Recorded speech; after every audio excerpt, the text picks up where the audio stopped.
All right. I get nervous as hell when I'm sitting waiting to go live.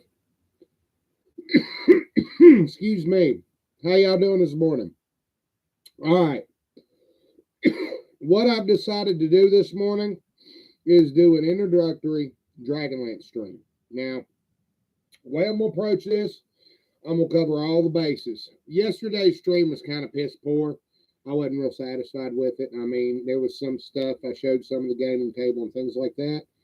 But let's pretend that you're just getting into first or second edition Advanced Dungeons and Dragons. Okay, and you want to get into Dragonlance. All right, you picked up a book, you read a book, maybe whatever. All right, we're going to pretend this stream here. I'm going to go through all my materials and stuff that I have, and everything that you need to get started. We're going to pretend, and if you already know this, don't worry about it. Then this stream is not for you. Okay.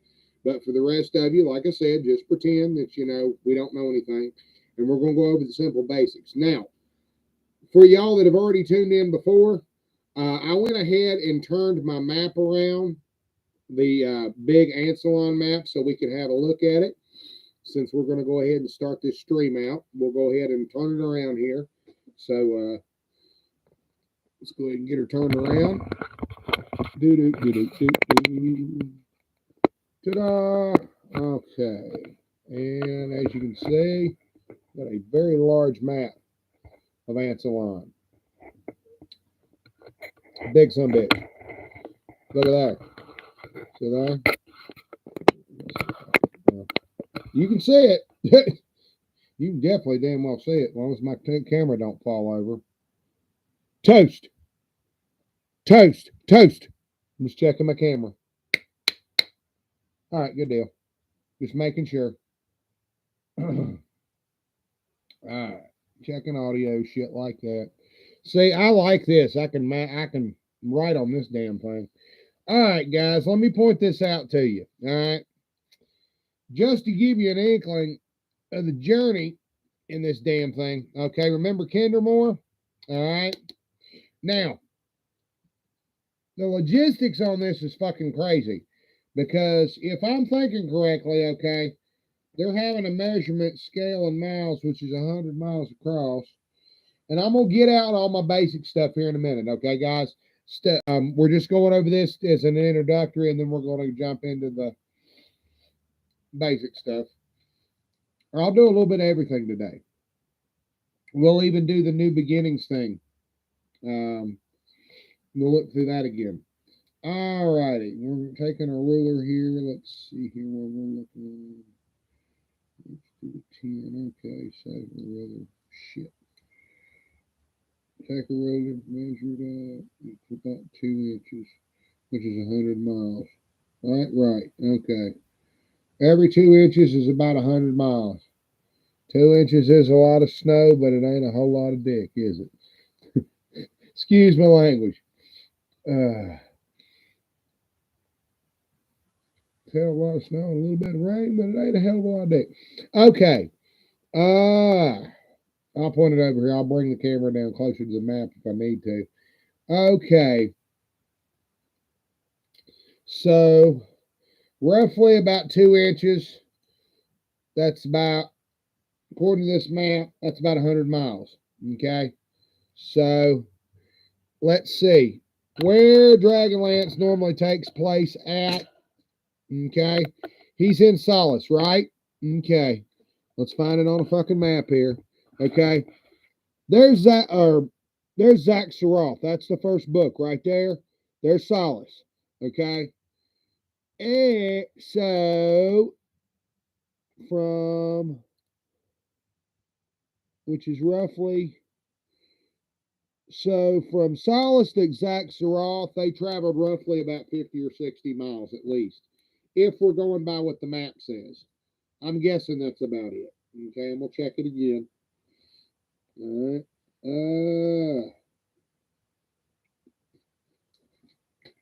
Roughly about. Okay, yeah.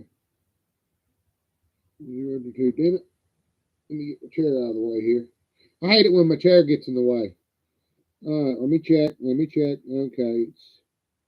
Yeah, it's a little over, but whatever.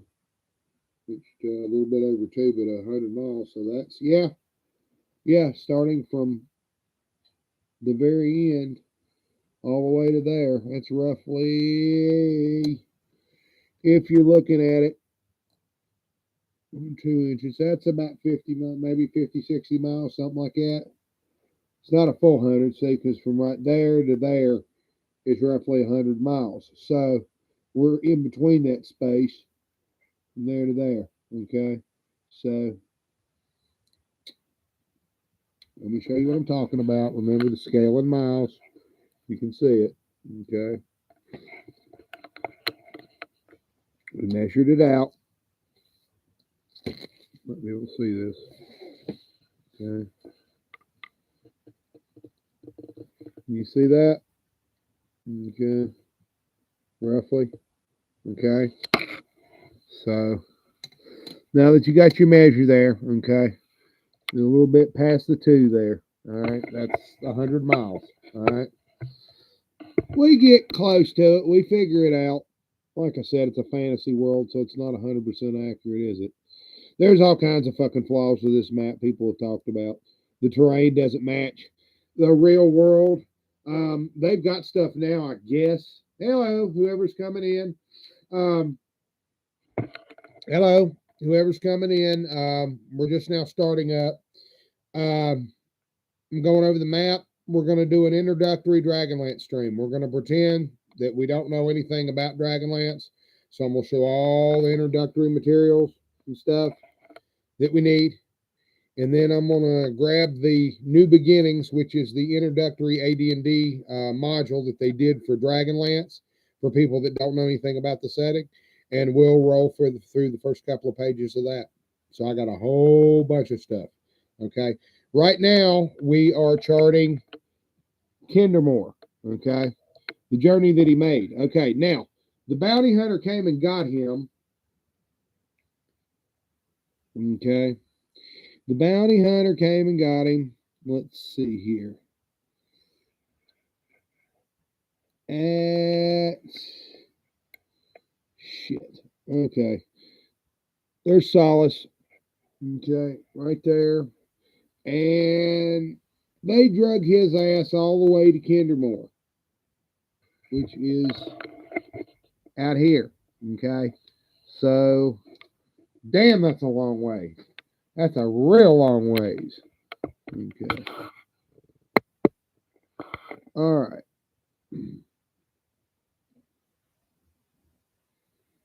All right. Let's see here.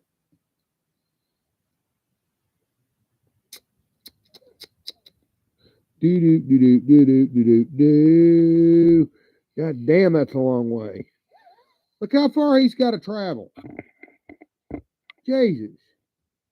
Even though, I mean, he's still going to be, I mean, he could guess he could take an overland route, but even still, good God. Look at that. I mean, that's 100 miles. Granted, that's me, I guess. It's not as far as what you would think, but there's 100, 200, 300, 400, 500. I mean, damn near 1,000 miles. It looks like. If I was to look at it from a fucking perspective, you would think, yeah, that'd be damn near close to 1,000 miles at least.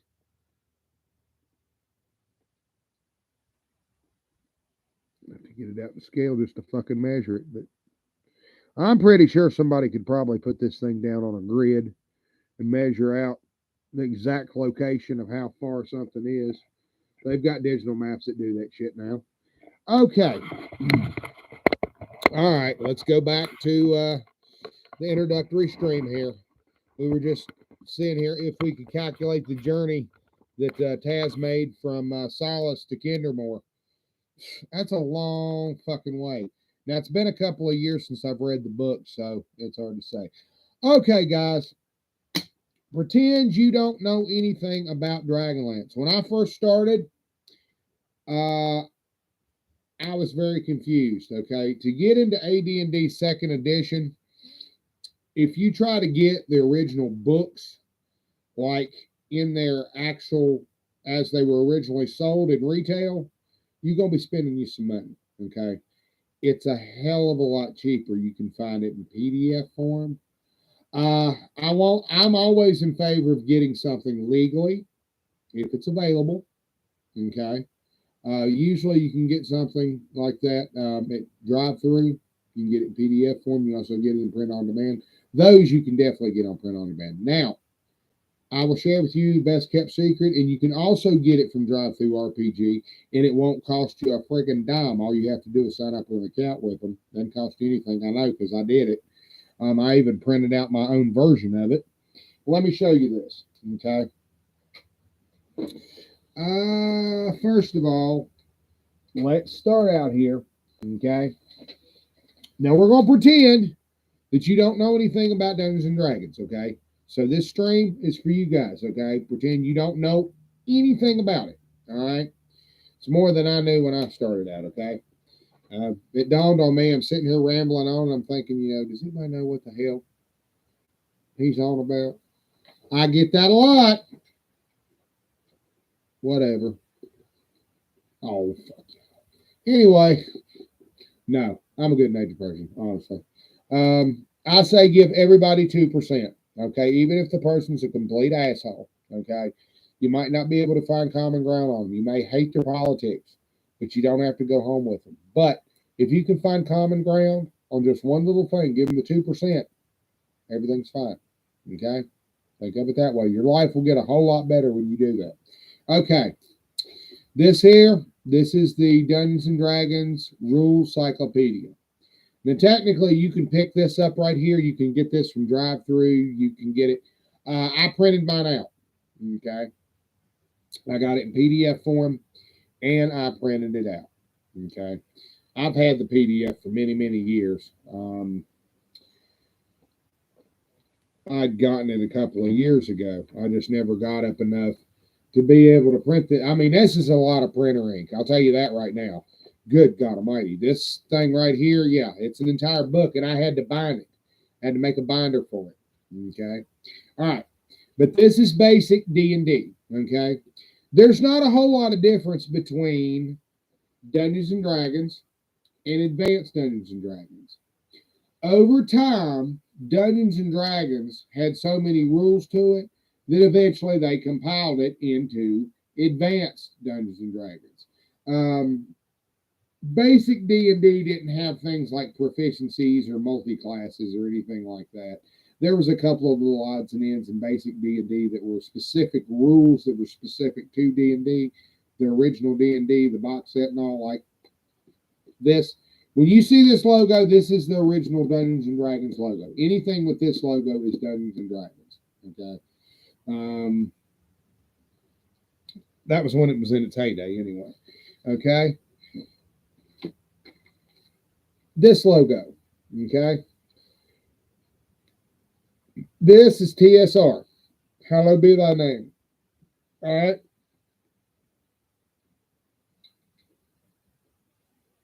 We'll get this. Okay. What I was talking about, guys, this right here. New Beginnings. Okay. DragonLance. This was released to help people get introduced to the Advanced Dungeons and Dragons 2nd Edition game. Now, you can find this, I do believe, in PDF form. You can get it on drive-through. I saw a copy of it on Internet Archive. Okay. But I'm always for getting it legally if you can, if they've got it available. It's just whatever's available in your country. Like I said, some stuff may not be available in your region, but you can find this in PDF form. All right. But I'm going to actually go through it, and we'll do a little bit of it. I'll even show you some of the introductory stuff. We'll learn a little bit today. We'll pretend we don't know anything about DragonLance. Okay? All right. Let's see. What else we got here?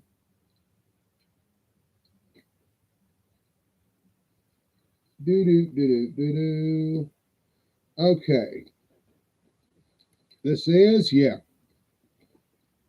the DM screen. Okay, the famous DM screen, the Dungeon Master screen. This has got most all your pertinent information. Now, The thing about Dungeons and Dragons, yes, there is a DM screen, and yes, there is a methodology to it. Because of video games, we've often been shown so much of how the sausage is made.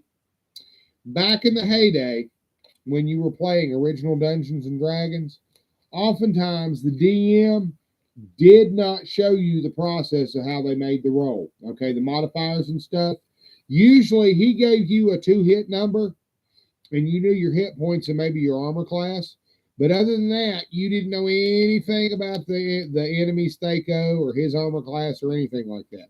He gave you a number and you rolled for it. Okay. You had to trust him. That was it. All right. There wasn't anything else.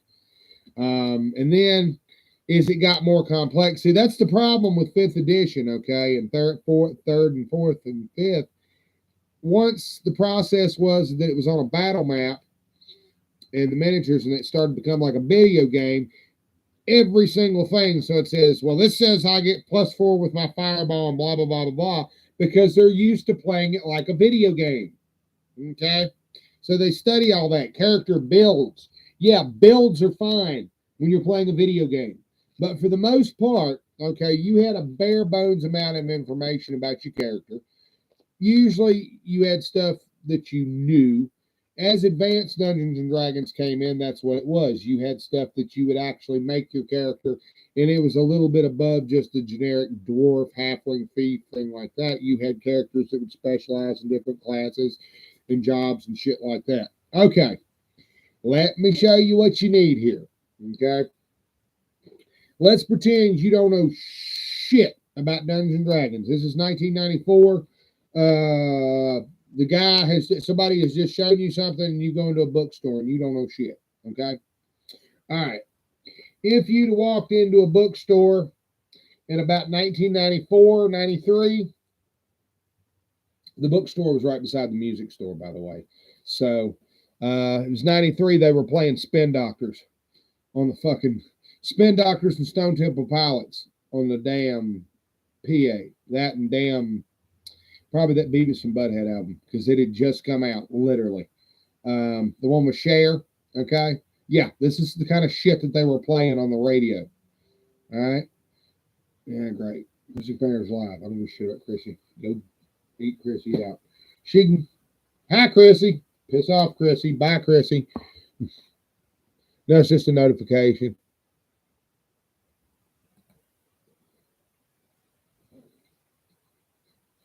Don't ever call her fat.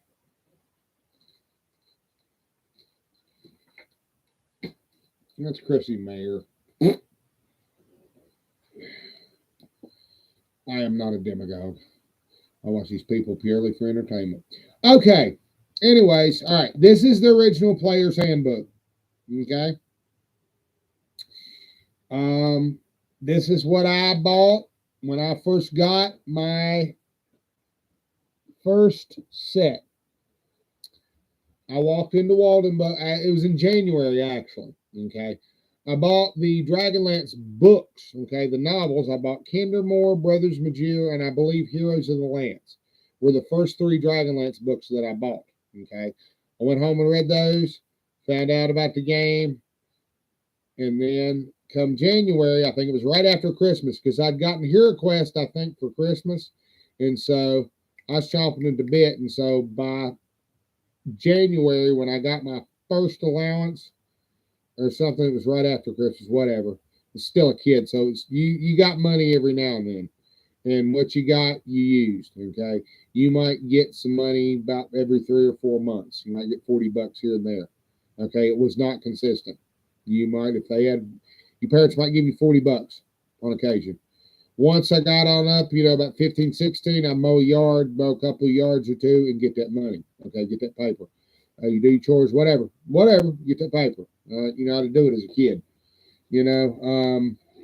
Kids in the 90s, most of the time, once you were able to, 90s, early 2000s, even if you didn't have a car, you learned how to mow a yard. You did something for somebody come pick you up, and you go do their house, clean, paint, whatever. You learned it, okay? And by the time you're 12 and 14, you're learning that shit. It helps. Trust me. You might be a dumb son of a bitch, but they'll at least put you to work. That's what you need to do. Okay. All right. I went and bought this. All right, bought this and this. Okay, this was in January, I guess, early '94. No. It'd be early '95. So it was early January '95 when I picked this up. Now, I didn't get a Dungeons Master's Guide till damn near 2 years later. Okay, because I was pretty much confused about it. It was kind of weird. Um, I think I got my Monstrous Compendium in my Player's Handbook before I got my Dungeons Master's Guide, if that makes any sense. It was always hodgepodge. Okay, guys, get this shit. All right, when you went to a store way back when, they didn't have the internet then. Okay, most of the time when you went, you had a choice of whatever was on the shelves. They didn't always have everything consistent. Okay, you usually got what you got or what they had in stock. Okay, some bigger cities had that, but me, I went to a shopping mall. Now it was a shopping mall in West Virginia. This place called Mercer Mall, still open. Um, the bookstore's still there. It's mostly cell phone kiosks now, but back in its heyday, they had a Walden Books. They were right across from an Orange Julius and a cookie place. Oh my God, it was so good. Orange Julius. Yeah, Orange Julius. That and it was Aladdin's Castle. Yeah, Aladdin's Castle is where I remember buying this and going hold my shit in a bag and playing Dungeons and Dragons Tower of Doom. Yeah. Okay. Let's show the basics here. Okay. This was not initially released with the Dragonlance books when they first came out. They had the modules, okay, which were these things, okay? They were basically folders, okay? That was for the first Advanced Dungeons and Dragons. But they didn't really have anything that detailed the characters and had character cards and let you play as the characters, had the maps or anything. It wasn't as fleshed out. They at the time they were pushing something called the Time of the Dragon box set, and it talked about Taladas. Okay, the New Beginnings is actually focused on Taladas, so because hence the Minotaurs. A lot of the early Dragonlance fans didn't like that. They hated it. They fucking just didn't draw them in. They didn't care about Minotaurs. Once the settings started to pick up some steam in the mid '90s, basically around about '92 is when they started up. Man, 1992 was an excellent fucking year. There was so much good shit that come out in '92 and '93. Oh my God, good God, it's like you had fucking just an explosion of just shit. I guess it's because the economy started doing good, you know. Bill Clinton, when he left office, we had a surplus, but it was. I don't know what they said about it when he was in. I was too young. I was just a kid. I just remember him complain about Clinton, but other than that, I remember Ruby Ridge and Waco. That's what I remember mostly about the early '90s. Ruby Ridge, Waco, that Jeremy video, because it premiered on election day, and that's when one of my cats died. My cat Cold Bucket died on election day. But anyways, that was in '93. I didn't discover Dragonlance till later on that year in summer, about '94. Well, I guess it's good because we moved. I don't want to say, yeah, it had to be at least '93, somewhere around about '94. But I bought this, and this thing tries to pick shit up. I don't know, it gets it in a vacuum. I bought these. This damn thing, my teacher tried to steal this fucking thing. Tried to take it away from me. I didn't like it. Did not like it. And was going to throw it away. And I stole it back. Jesus crispy bullshit. Oh my God. I'm telling you now, guys, having this, I swear to God, down here in the South, Most places, like my grandmother, if I'd have walked into this, well, I remember actually getting it when my grandmother was still alive. She did not approve of it. She did not approve of it at all. Um, but I remember that having this right here, bringing this to school, they would actually probably send you to the fucking office for this shit. Okay, in some places. I mean, this was as bad for some parents as having pornography. And as a consequence, most kids hid their fucking spank rags in the fucking thing. I mean, shit, it was about the same fucking thing. For some kids, they had to hide their fucking D&D shit. Okay? This is the Monstrous Manual. This is the Monstrous Compendium. Okay? This come out, I guess, about 95. TSR changed their logo from the block logo on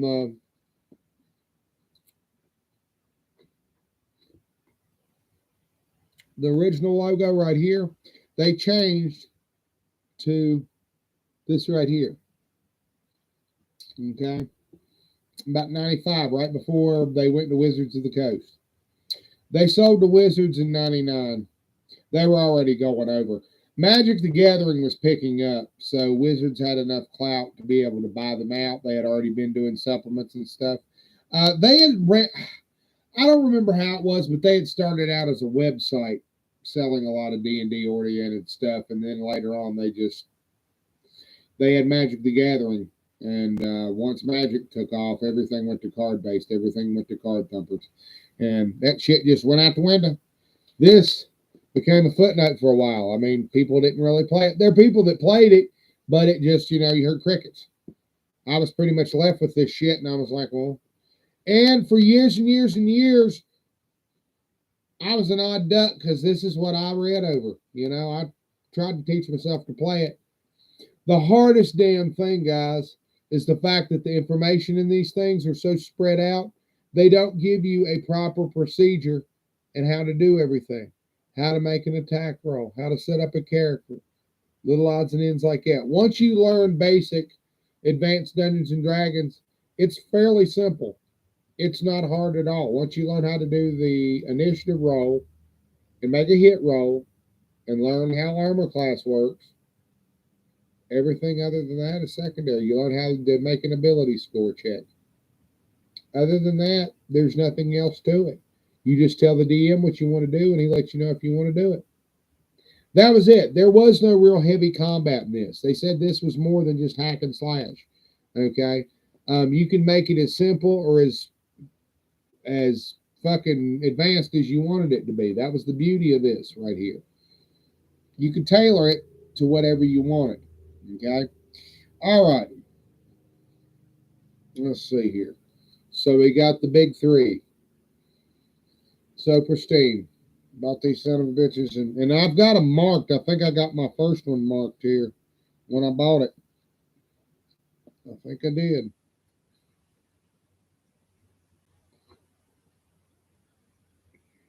Oh, hell yeah. Jay Smith, January of 94. I bought this in January of 1994 is when I bought this. Time flies and you're having fun, huh? 94. I'm too scared to do the math on it, but that's when I bought this. I bought this in January of 94. Yep. Sure shit did. It's so pristine. I got all my shit together now. All right. Okay. So, starting out, you could either get this or, yeah, this will fetch quite a bit of money. If you try to get these 3 hardbacks originally on eBay, these people have jacked up the prices so bad. Okay.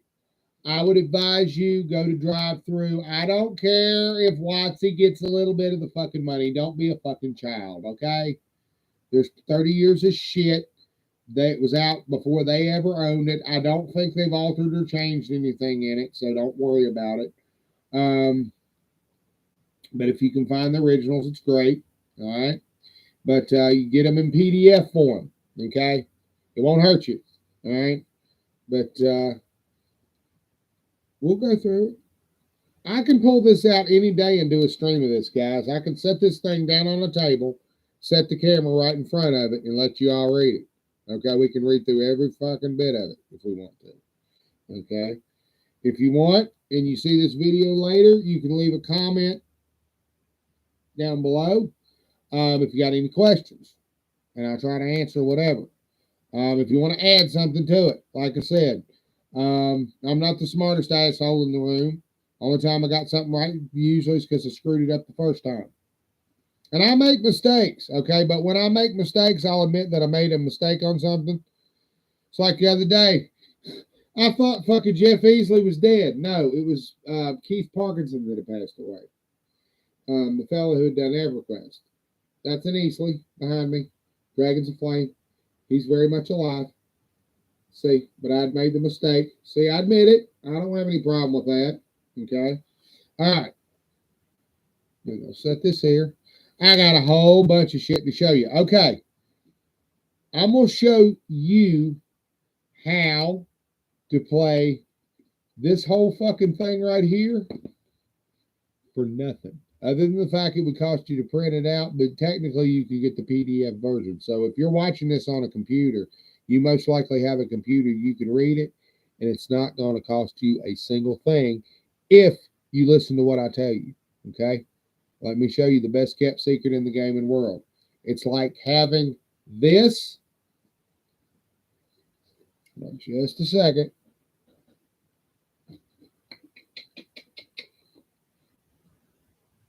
Did I set it down here? Okay, I did. No, that's the DragonLance. Okay. I keep remembering that I set the DragonLance Classics down here. We'll go through that too. That's not it. This ain't it yet. Oh, well, this is too. This is good too. I will get to that in a minute. Don't get distracted. Wait a minute. I got to get it off my bookshelf. Drink something, get a whopper silly salad before we do this. I'm going to go through the whole rigmarole. I'm going to set you down on my map. We're going to look at a bunch of shit today, okay? I'm ready Teddy today, y'all. We're going to have a damn good stream, okay? I'm going to try to pull as much freaking shit out of my ass today as possible. While I'm moving and while I'm feeling good, we're going to rock and roll today, y'all, okay? You are going to figure out how to play AD&D even without a virtual tabletop. And I'm going to go through all the shit that I've showed you in my other streams. So we'll cover all the bases, okay? All right. We're hanging out. You're at my house, okay? About as good as I'm going to be able to do for now. All righty. All right.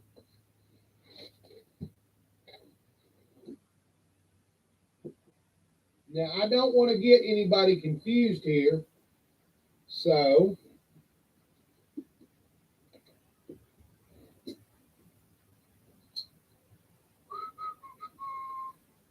okay, we'll set this here. My bookshelf is in the middle of trying to fall apart on me, as usual. Okay. I've been crunking under the weight. It takes me forever to get my shit together. I got my shit together, actually. I've probably got my shit together more than I've had it in years. Okay. And I'm saying that because maybe I'm manic right now and my body's going to start to crash on me, but I'm going to try to get while I got the going to get. Does that make sense? Guys, I'm on borrowed fucking time. Look in my eye. All right. I'm going blind in my good one. I got to hit while the shit's hot. And so I'm running like a devil's on my ass. I sat and I laid in this fucking bed for going on 3 years of that setback. You know, and they switched my medicine. I'm not going back down like that. I'm going to at least have some fucking fun, and I'm going to impart some knowledge to you the best way I know how. I figured I wouldn't end my life at Wolf Creek as a teacher, but I'm going to at least, be a teacher of some sort. And that's what I'm doing today. Okay? And I'm going to at least do what I want to do. And hell, I ain't got a boss I got to answer to. I'm not monetized, so I ain't got to worry about them demonetizing me that I know of. Okay. Um, I'm disabled. I'm a medical marijuana patient. I can smoke weed on stream if I want to. They're not going to cut me down for it because I'm a patient. Of course, during this one, I'm not going to. Okay. I have enough courtesy of my neighbor. I'll just turn the camera, whatever. After. Okay. This is my special copy of For Gold and Glory. Okay. It is one of the best kept secrets of the gaming world. This thing is what is known, you've heard the term on Twitter, OSR, okay? Old school role playing. This is a generic For Gold and Glory character sheet. It is pretty much identical to Advanced Dungeons and Dragons 2nd Edition. This, in a sense, is right here, OSR. This is those 3 books that I showed you right here.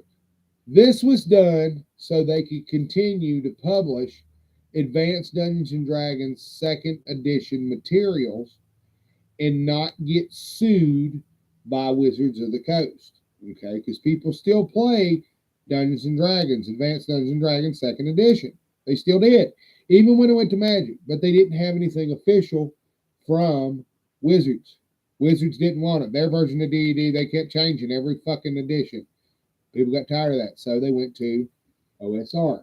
That's what this is. Now, you can get either a print-on-demand copy from drive-thru and pay for it, or you can get a copy of this completely free from them, from drive-thru RPG. Okay, if I'm not mistaken, it's still there. That's where I got this copy. Okay, as a matter of fact, when I printed it out, it still got my damn drive-through. When every time you go to print something out, it puts your serial number on it. Still on here or not. But anyways, this thing has monsters in it, but it uses public domain artwork. I cut out some of the, I refrained from printing some of the bigger pictures on it to save my printer ink, basically. But it uses public domain artwork. But it's basically spells and the Monsters Compendium and magic items and shit, but they're reworded and shit. But it's got stats for like trolls and goblins and gnomes, and some of it is a little different from the, like, say, the Dragonlance stats, but it's basically Advanced Dungeons and Dragons 2nd Edition. Okay, it's the same damn game. So without having to buy the Dungeon Master's Guide and it's without having to buy those big 3. Okay, get this. Okay, now the cover does not look like this. Okay, it's got a different cover on it. This is my cover. Okay, I make all my shit specialty. Okay, when I pass on, this is going to be in my library. Okay, all of my shit specialty. All right, but I printed this son bitch out myself with a front and back printer. Oh, shit. Don't knock the damn camera over. For Gold and Glory. Okay, OSR. It was edited by a fellow named Justin Brown. It's created by Justin Brown. I'm pretty sure. And this was released, For Gold and Glory, Advanced Fantasy Role Playing Game, 2nd Edition, June. This was released in 2016. Okay, this come out in 2016. So, but that's basically what this is. If you're on a budget, guys, and you need to be able to jump into Advanced Dungeons and Dragons 2nd Edition and you don't have the money for the books, get this. For Gold and Glory. It's the best kept secret. It's got the same shit that was in their original books. Okay? Right there. Doesn't cost you a fucking thing other than the fact if you want to print it out. If you want to print it out, it's going to cost you a little bit. Or to get it printed on demand. But like I said, I mean, hell, you can get it. I think it don't. cost any more than maybe 20 or 30 bucks at best, just to get it printed out with them. But you can pick it up. It's there. It's OSR. It's for Gold and Glory. Okay. You can find it. They've got it. They've distributed it in PDF form for free. Okay. If you want to learn Advanced Dungeons and Dragons Second Edition, okay, get For Gold and Glory. It's the same thing. Okay. That will save you some money. Okay. Dice, you can pick up 7 dice anywhere now. Dice are not as hard to get a hold of as they used to be. My dice, I had to get them at Walden Books.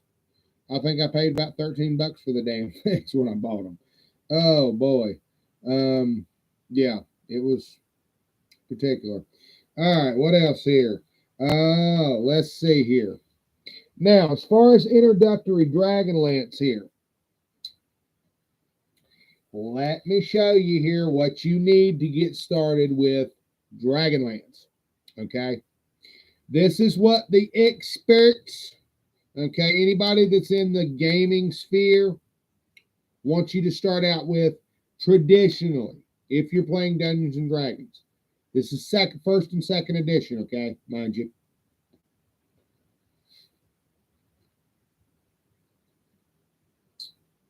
Dragonlance Adventures, okay.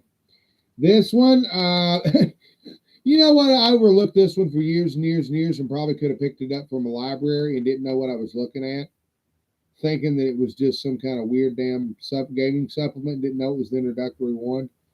If I'd have known this back in 1994, it would have saved me a lot of doing. But this son of a bitch was hard to get a hold of for a long time. It wasn't in print. Okay. You had to go to a library or somebody that knew where the hell it was at, because I did not have a copy of this. It took forever to get a PDF copy, and I printed out my PDF. Mine looks good, though. I printed out on cardstock. See, I got a cardstock, but it's got a binder. Oh, incidentally, the way the binder was made, once again, we took a paper bag. Yeah, just a regular paper bag, brown paper bag, cut it into strips, painted it, put some laminate on it, and then folded it and glued it to this and made a binder.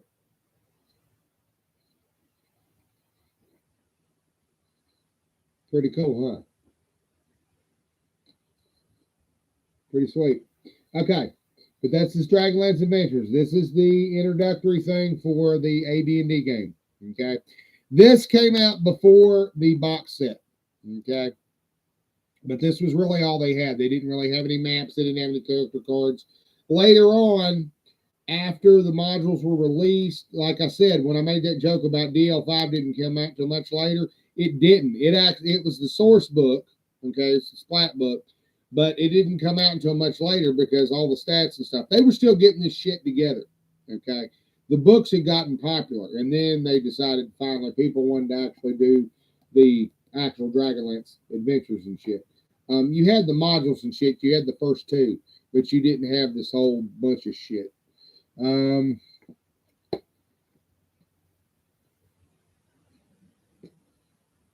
You'd have to go back on the official chronology on it. Like I said, even the modules, I didn't get into the gaming aspect until much later. Okay. To be quite honest, guys, I'm as much as a newbie to the gaming part of it, to the nitty gritty, like the first edition. I'm finding out stuff now that I didn't know back when I was a kid. Okay. And it's because I didn't understand much about the game. Okay. Now that I've had time to sit down and study it and do all this stuff, and look at all of it, you know.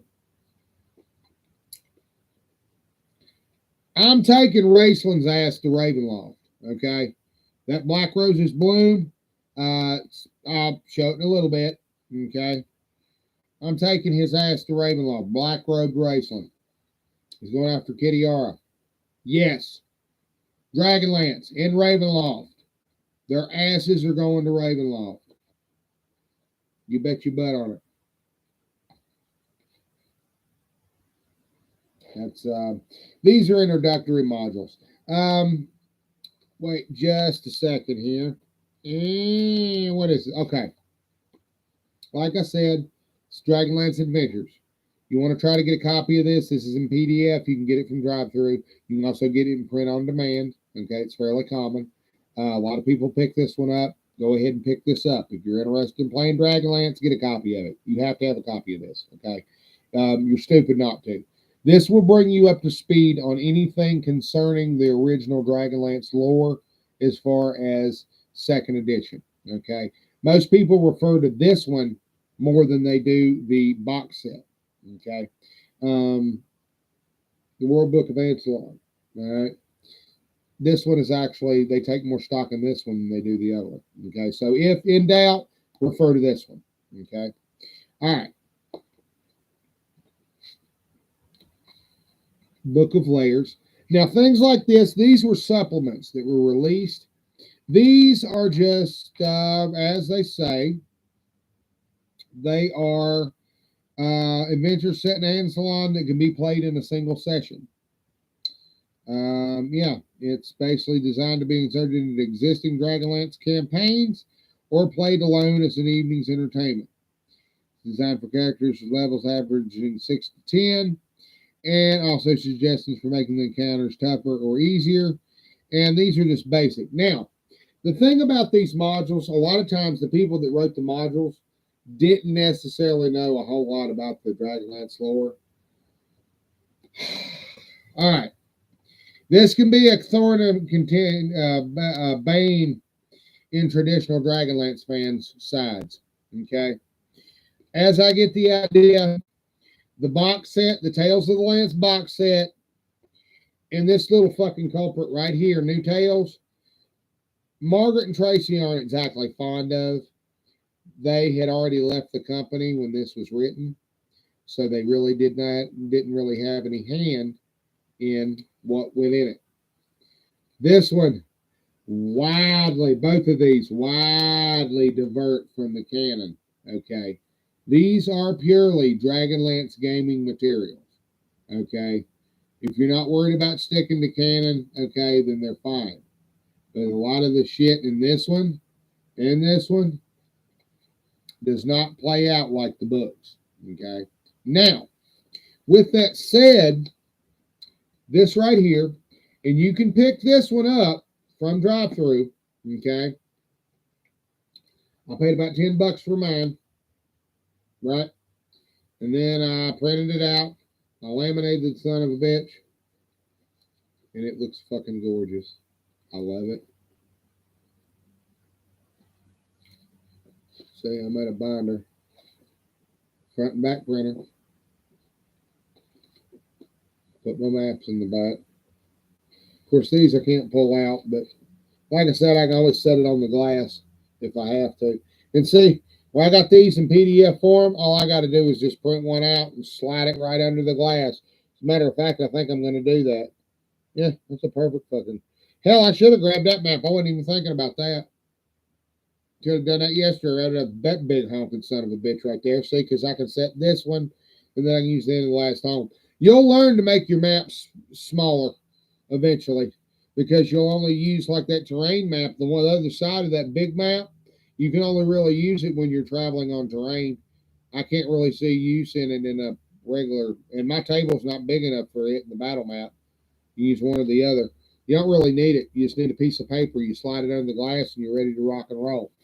But this right here is the Dragonlance Classics. It was the 25th anniversary.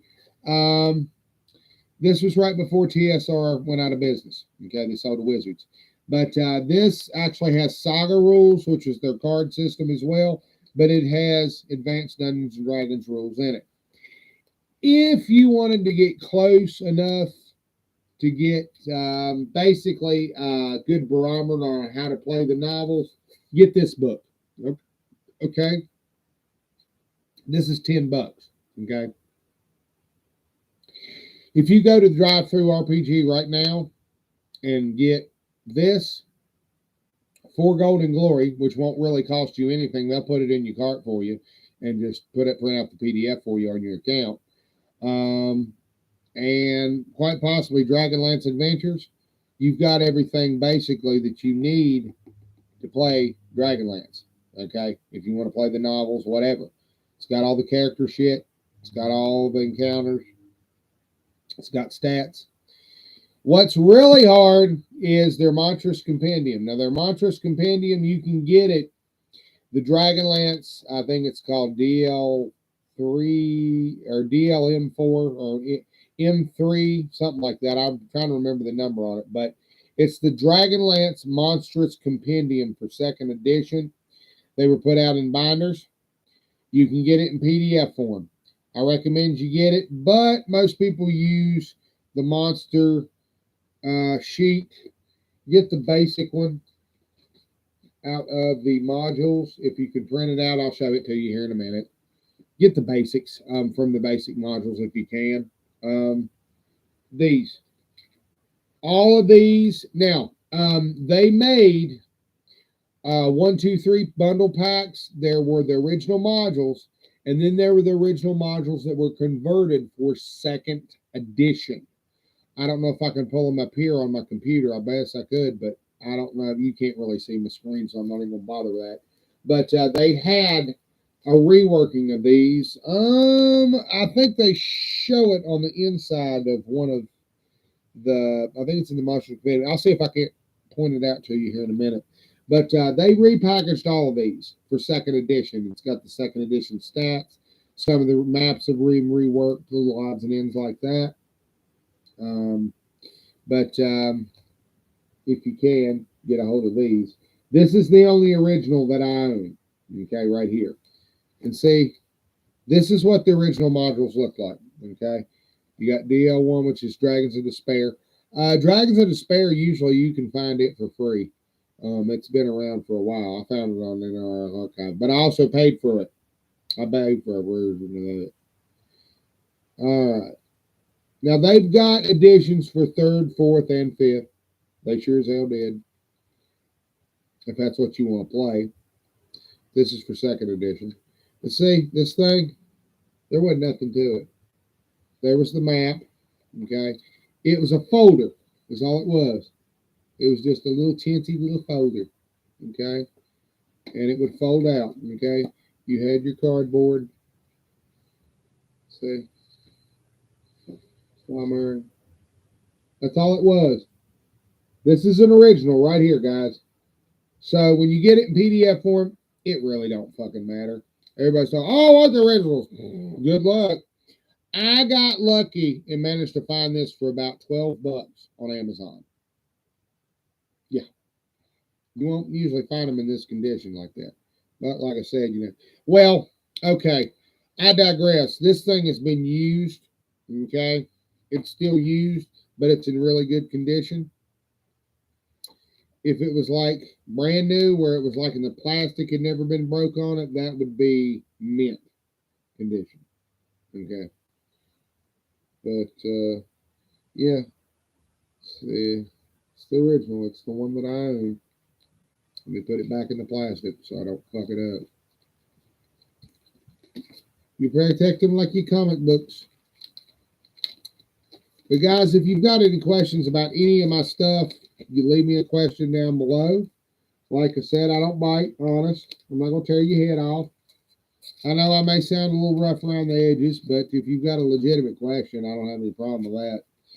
I'm not considered to be the smartest guy in the room, nor do I consider myself to be an expert on Advanced Dungeons and Dragons, guys. I'm just learning like the rest of you guys. Up until about maybe 10 years ago, I barely had a grasp on it. I can tell you a little bit about it, but for the most part, it confused me too, until I actually had a chance to sit down, buckle down, and compare the versions. And then once the internet, and I was able to go through and put it all into perspective and like look back, I'm like, oh, okay. Sometimes you have to stand back and see in perspective. Okay. Another purchase you want to get. I would recommend you get this, or you can order the box set. You can actually get this Hotels of the Lance box set in PDF form. You're probably better off doing that now, because getting an original is going to cost you. Okay. It's available, but you can get it in PDF form. And I'm thinking they do to it in print on demand. You can actually get it as print on demand as well. But this one, I got it in PDF. Made my binder for it. This is a splat book. Now it says Advanced Dungeons and Dragons on it. It ain't got a single goddamn game stat in it. This thing pretty much has the same information that the World Book of Ancelon has in it, but it's got a couple of stories and stuff in it as well. It's got good artwork. I love the artwork in it. Yep, there's Lord Toad. Asshole. Look at that. Looks like a pig.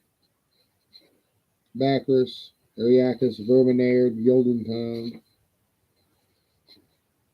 But yeah, this has got some of the same pictures, except for these. That's cool. Orano and the Silver Dragon. Pretty sweet, huh? But yeah, this is just the player's guide. Tells you, but it's not bogged down with game stats. There's no game stats in it. There's not a single fucking game stat in this. It's basically just a source book. So, you non-gaming people, Dragonlance people, if you want to get an idea about the gaming stuff for Dragonlance and you're not interested in the game, pick this up. It's cheap. You can find it on drive-through. All the PDF stuff is cheap. I don't think they've raised it in price. All right. Kryn Space. This is really cool. This deals with pretty much the Silver Spear of Kryn. If you want to use the Spelljammer setting with Kryn, this is what you use right here. Kryn Space. Yeah. Oh, yeah. It'll see some use eventually. God, look at that logo. That logo right there is so pristine. Oh, my gosh. Oh, my God. I love that logo. It is just absolute love. That's what I'm going to do. I'm going to put it under glass, and I'm going to put a heart on it. Got being so quick. Boot Hill. I got that from drive-through. I also got their print-on-demand version. Yeah, I did a front and back. This was my version. This is the version that I made.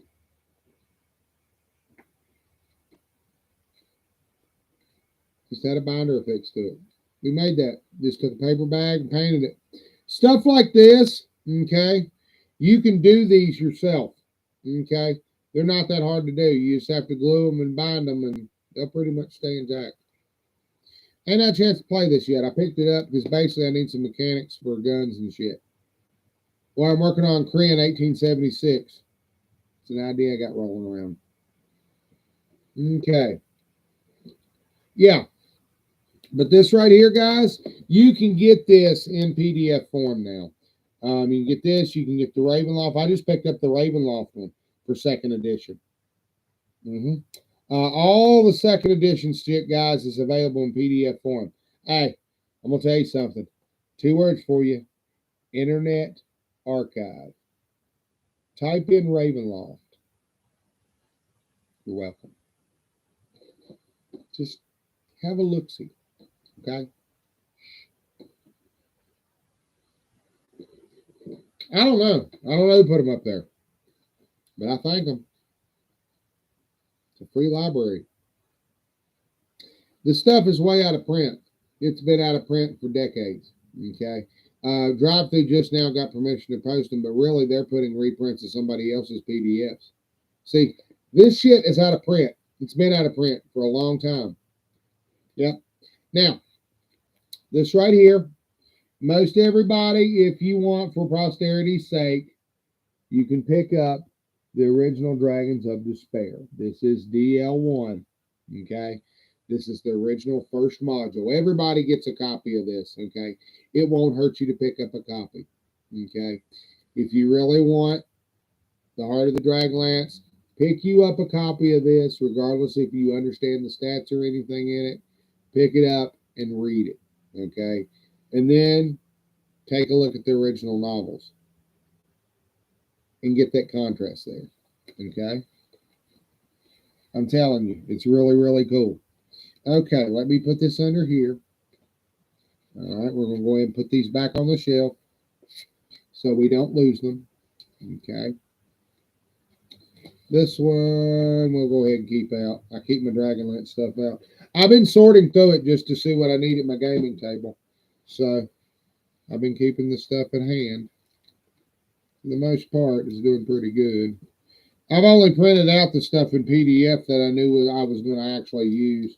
The rest of the shit that I have on PDF, I mean, like the Forgotten Realms shit, oh my God. Could you imagine if I tried to print all that shit out?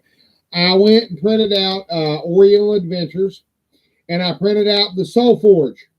The Terry, shit, what's his name? Anyway, not Margaret Weiss's book, the Choose Your Own Adventure Soul Forge. It's Raceland and the Tower of High Sorcery. Terry Williams, I think, wrote it. But I've got it printed out in a big format. We're gonna sit down and we're gonna play that. I'm gonna read it to you, and we're gonna play it. We're gonna sit down and we're gonna go through the Soul Forge one night, and we're gonna play it. And it's gonna be a whole stream. I'm gonna do some advertising for it and all, and we're gonna sit down and I'm gonna read out the Soul Forge. And if I have to, I'll put a microphone on or whatever, and I'll put music on, whatever. But I'll set the Dragon Orb here, and we'll sit down and we'll play that. We can go through and play it. Right now, I'm getting it assembled. I had it printed out, and then I've got to have it bound together in a book, and that's what we're going to do. We're actually going to go through Soul Forge. I guarantee you. Yeah. Okay. All right. Let's see here. We're going to take this. And, well, keep all these together.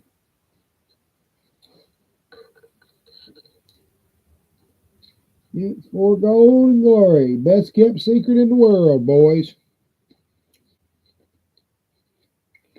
For gold and glory. Okay, then you have, okay, this. You can actually get this by, I think you can get this by itself. I'm not sure. But it comes with the box set. Okay. It comes with the Tales of the Lance box set.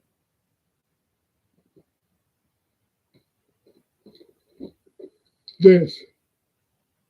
Comes with that. Okay, sorry, I don't mean to yawn so much, guys. But this, however, come out in 1992. This was after Margaret and Tracy had left the company. So they had very little input on it. This and the new Tales, like I said, this was what Margaret Weiss and them had a contention over because they named Taz Kalen and they were not consulted on that.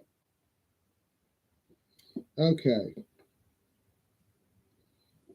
Let me go ahead and set this over here. All right. We're yawning too damn much. Shit. Okay.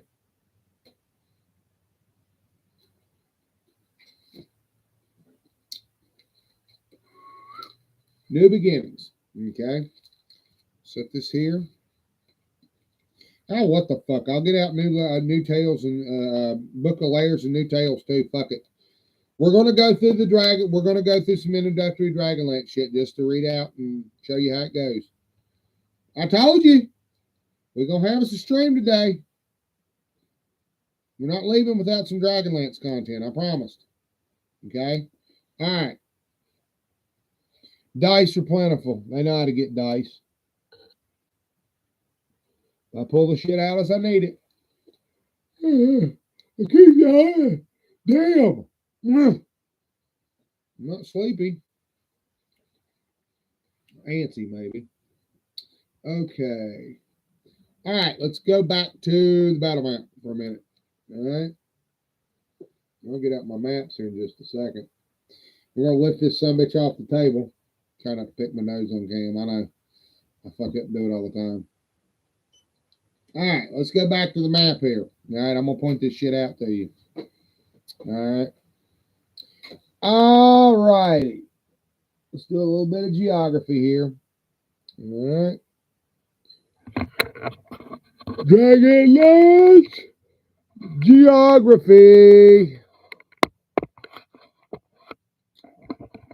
Okay.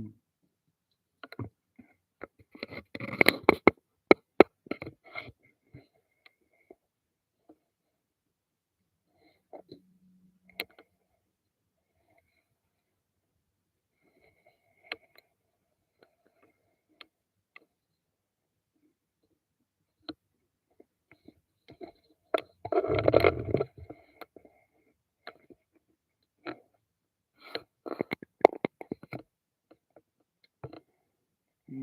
can you see that? Probably a hell of a glare. Probably see my curtains more than see anything else. All right, where are we at? I'm marking it with my thumb here. I'm trying to mark it here on the. We're about right. I probably use a laser pointer on this. Yes, you can use a laser pointer. I guess you could. Of course, you don't want to blind your old fucking table when it reflects off. But solace. There's solace. All right. Oh fuck it. I'm gonna draw it on the fucking map. Say this when you're say the luck would have it if your camera is blurry. This right here will help you. Okay, because for your viewers, all you got to do if they can't see it, I draw it out for them. Piss on it. All right. Oh shit. What I do? Oh damn it! I bet you I ripped part of that.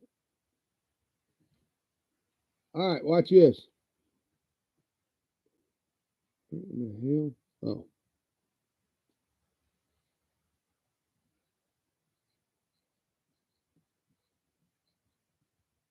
Ta-da! By God, you know where it's at now. Couldn't see it on there because it's blurry. It don't matter. I pointed out. Now you can see it on the damn land map. See? That gets rid of that little problem. Simple as that. Ta-da, da-da, da-da. Okay, there's Solace. There's them damn names.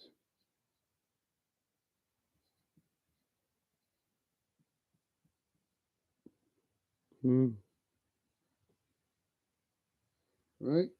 And yeah, you can even mark down the fucking distance and location if you want to by centimeters, see? You just mark that son bitch out right there.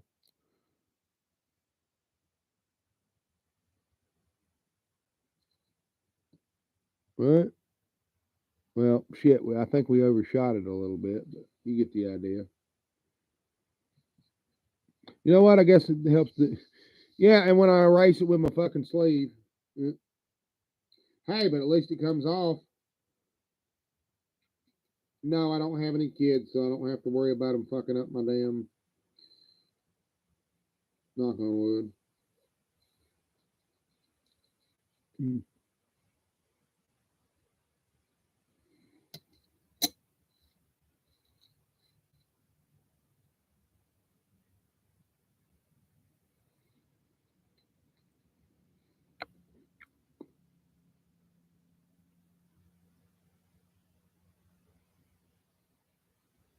Okay.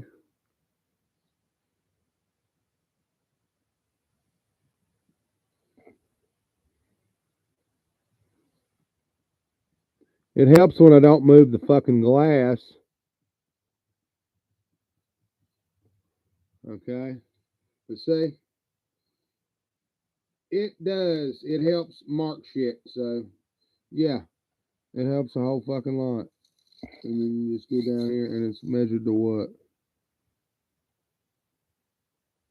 180 point B on the map.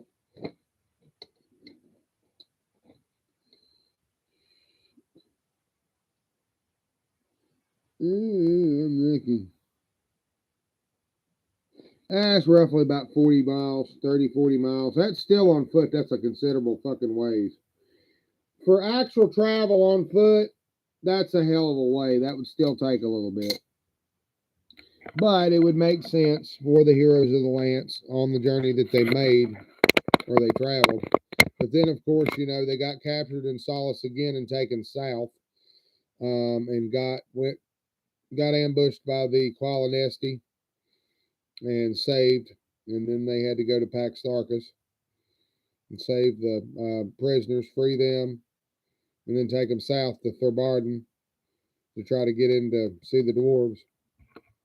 Yep. Yep. Yeah, the first mission took place in Solace right there. And then they had to go to Zaxaroth, right? Down here, that's Ice Wall. Sturm died at Ice Wall Castle. Yeah. Right there. No, excuse me. No, not Ice Wall. High Claris Tower. Shit. Shit. No, he didn't. Not Ice Wall. Fuck. It was the High Claris Tower is where he died. Fuck. Why was that? Why did I say Ice Wall? Yeah, Sturm died at the High Claris Tower. Shit. That is, I want to say it's up here somewhere. Garden Lamish, Water Span. Okay. All right. There's Cantermore. There's where Taz was originally settled. Okay. Taz's parents settled here. Okay. Right there. All right. Now, you realize where they had to fucking take him? In Cantermore? Okay. I mean, that to that scale, okay. Put my marker up. Hold on a sec. Okay. Look at that terrain again. If you got a map there, you can check it out yourself, okay? If you disagree, all right? Look at there, okay? That's the scale right there, okay? So, whatever that is, figure it out. I don't know if you can see that or not. I bet you I wasn't even pointing at that. Shit. Let's do it one more time. Make sure I got it on camera. Am I holding it straight? Hell no. Okay, I think it's straight enough. All right. Scale of miles. There you go. If you got the map, you can set it out and look at it. So,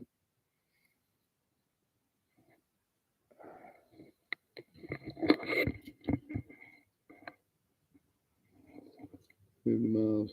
But still, look at all that shit. I mean, okay, so you take rough estimate, 1, 2, 3, 4, 5, 6, 7. That's a lot, okay? That damn near looks close to, by raw reckoning, if you were all that fucking terrain, you're crossing damn near 1,000 miles or more. Scale in miles. Damn. That's still a lot. Shit. Okay. Let's go ahead and, now that we've looked at everything here. But ain't that cool that you can draw on that with the glass? I mean, if you've got your viewers and you've got to set the stage and you got to tell them where it's at, like I said, you can't go wrong with a piece of tempered heavy glass. And that's what this is, okay? It's just a piece of tempered heavy glass. It's rounded on the edges so I don't cut myself. But you can take a whiteboard marker and you can mark on it and then you just erase it. Simple as that.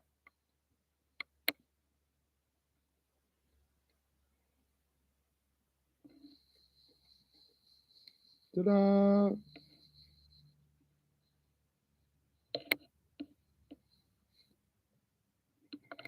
Pretty damn cool, huh? All right. Then, all right, that's the cheapest part. Really, it saves on paper. Okay? Anything you need, guys, you just slide it under. Okay? I just pick the glass up and move it. So when I set my table out, all I got to do, let's go ahead. I'll put there. Just bear with me here, guys.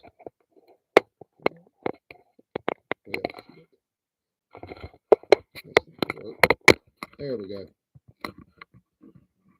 Sorry about that, guys. It probably makes a hell of a racket when I do that. Oh, okay. Hey, that works. You can see everything. Looks real good.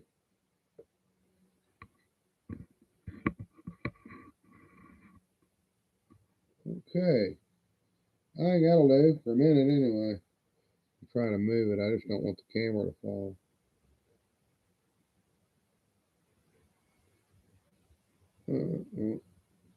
I just got to be careful and not ding that fucking glass off of that thing.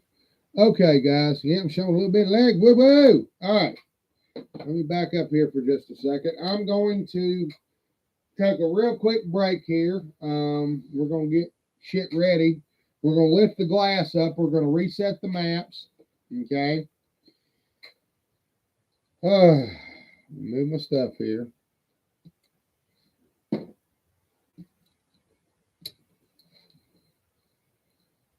Yeah, I'm going to reset my maps because yeah,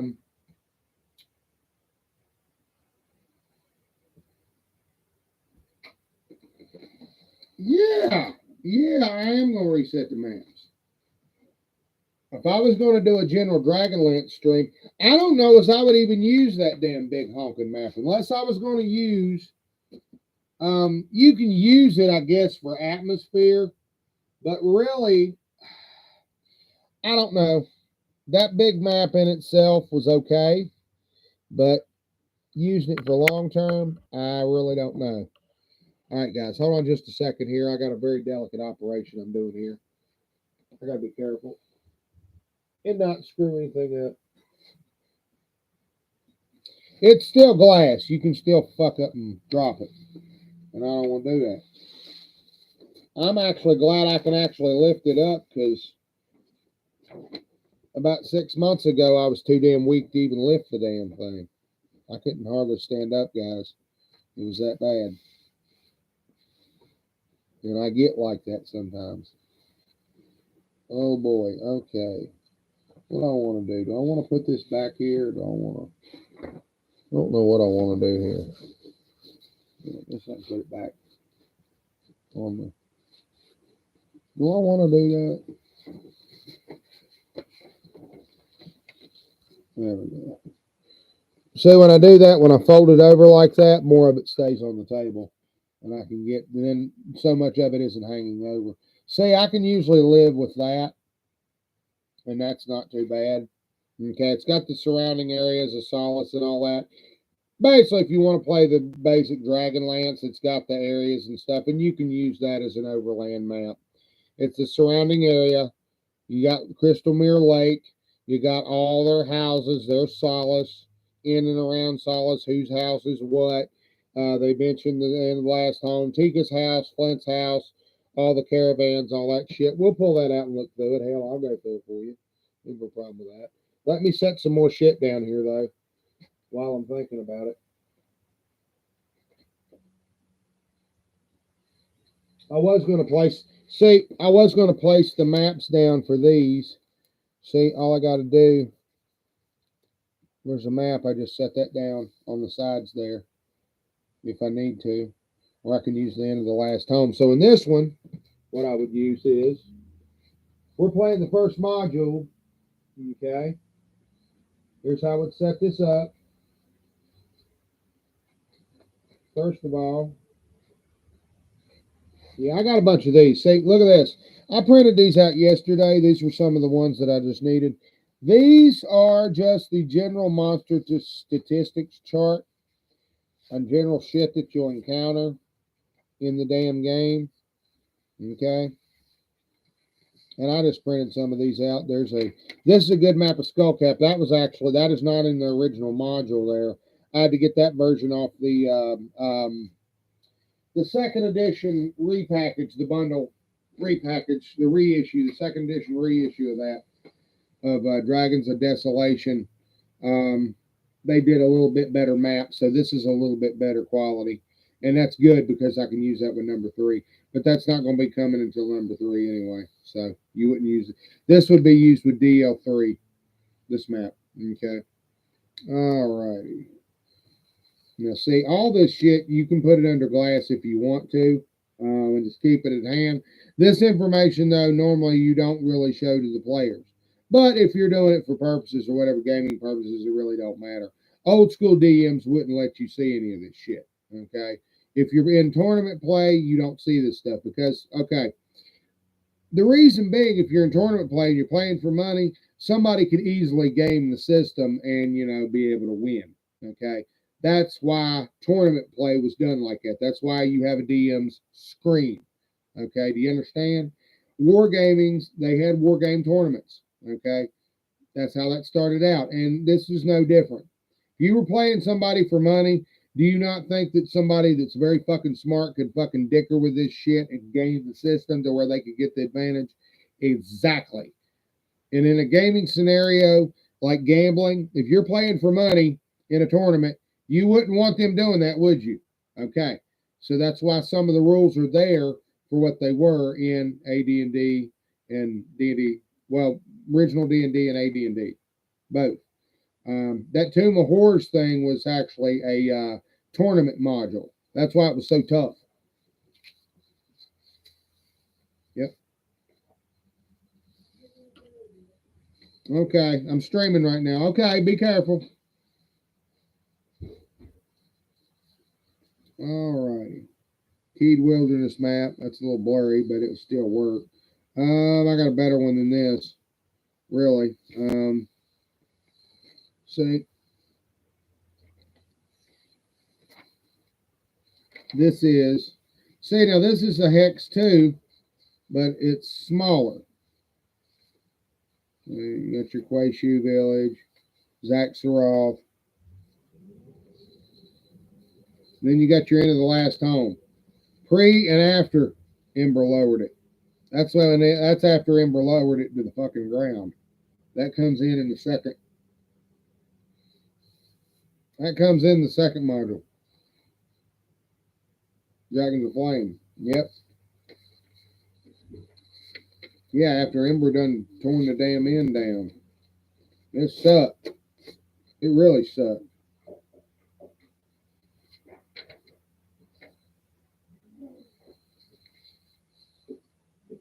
Okay, what I'm gonna do here is I'm gonna move this around here. I guess I could keep that under the table. I don't know. It's not really gonna hurt anything. I just have to find some way to set this. I'm gonna set this here. This right here. I wish my table was a little bit bigger, but it's not. I could use a bigger table. It's the only thing. Of course, the glass isn't that big, isn't that big either. It couldn't be too damn big, otherwise I wouldn't be able to lift it.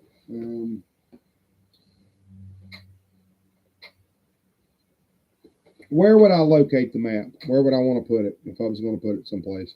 If I'm not using it, I guess I could locate it up here. Because see, the end's right there. So that means that I got to reach all the fucking way over and mark shit. And that's kind of hard on me. It's hard on me to mark it. I want it down here where I can reach it. I know you got to be able to see the end and everything. I'm assuming the end is that big one right there, 45. One of them's got a stable down in the middle. Yeah, that big one in the middle, I do believe, is the end of the last home. All right. Which way did I put this on? Oh, I've got it sitting down on the other end. That's all right. You'll see it when I set it back down. You'll see it when I set it back down on the table. Put that there. We're getting our maps ready here, guys. That's what I'm doing. I'm getting the stuff that I want in here. These ain't gonna do me a damn bit of good. Them ain't gonna do me a damn bit of good. All right, what we gonna do here? We're gonna do. Let me find the basic monsters here. Where's my Baz? Damn it. Okay, Draconian.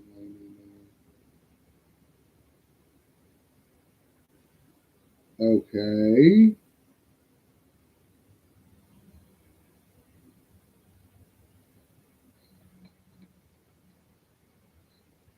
Okay, Goblin, Hobgoblin. Is it Goblin or Hobgoblin?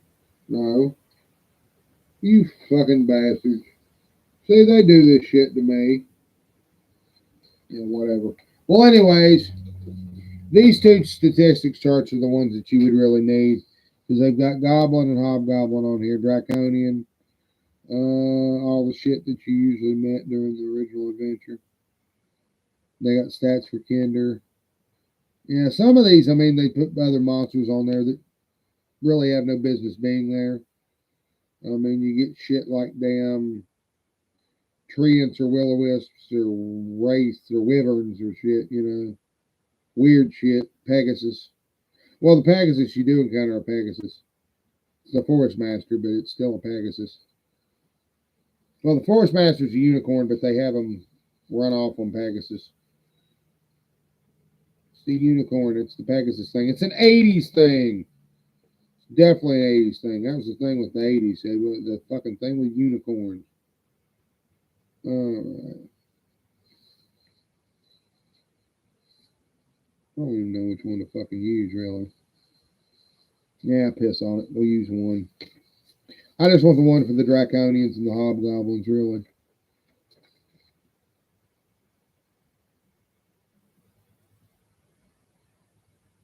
I don't see it. Damn it.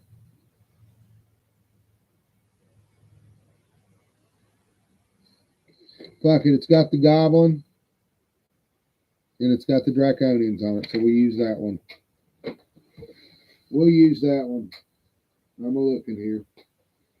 All right. Setting up our table. This is how I'd set up a table for a game, I guess. If I was going to do a little run through. I probably wouldn't set that up so the characters see it, but this is just for me. You probably wouldn't put that out on your sheet. You'd probably keep that in your DM screen in your little folder if you wanted to. I guess I could, but a lot of times I just set it down on the table so it's right there. You know, for training purposes, you could just set it out. There's no problem. You just look up the monster and then take your character card and bada bam, you have your battles. So if I want to do just consistent battles and roll battles, I just have a reference there and I can mark on the battle map. Simple as that.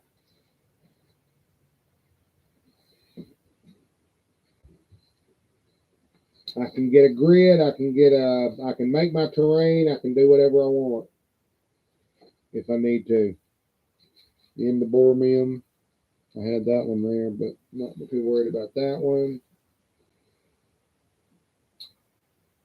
This was the well to Zaxxaroth. Okay. Remember the marshland? Zaxxaroth, this is part of the map to it. There's one of them anyway.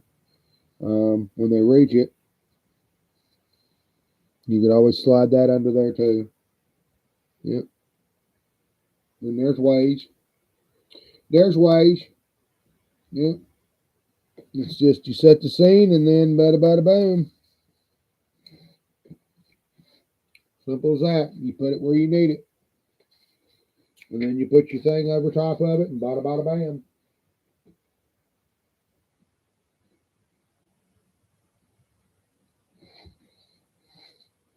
Yeah, fingerprints are somewhat of a problem. Oh shit. It's not my damn fucking knocked it over. Hello.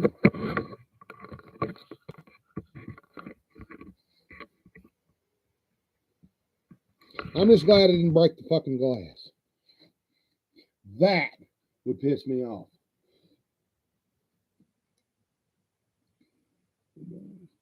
Right up to the center.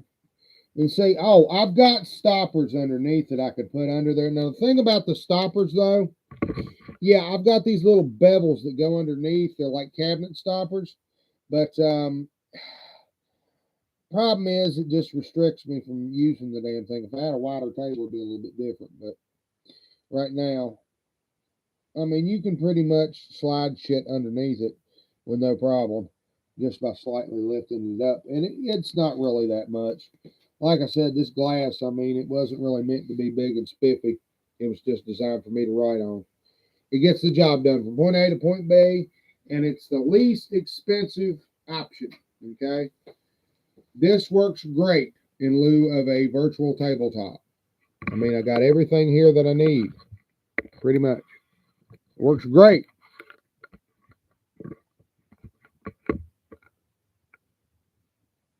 In lieu of a virtual tabletop, it works absolutely fucking wonderful. And that's not much to it. And then, of course, You got your dice. You got to get a bag of dice. Dice are inexpensive now. They're not expensive at all. Like I said, back when I first started messing with this shit, you still had to go to a bookstore or some specialty store to find dice. I think I'd gone once before and they were out, and I had to make a second trip, and I lucked and managed to get them. Okay. What am I gonna do here? Got a whole bunch of shit. I'm pacing myself here. Gotta remember, I'm an old man. I hate saying that because it's like fucking time snuck up on me. I don't feel old. I feel old, but I don't feel the same, I guess you say, mentally. Does that make sense? And sometimes I still feel like people treat me like I'm fucking 2 years old or some shit. Zero fucking respect. Asshole.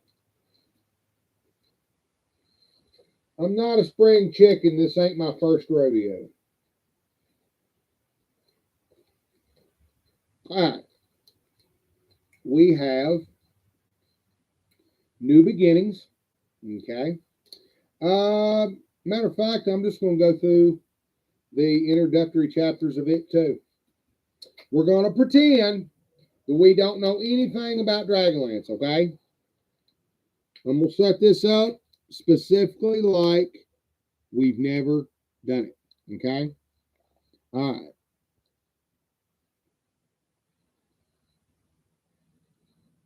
All right.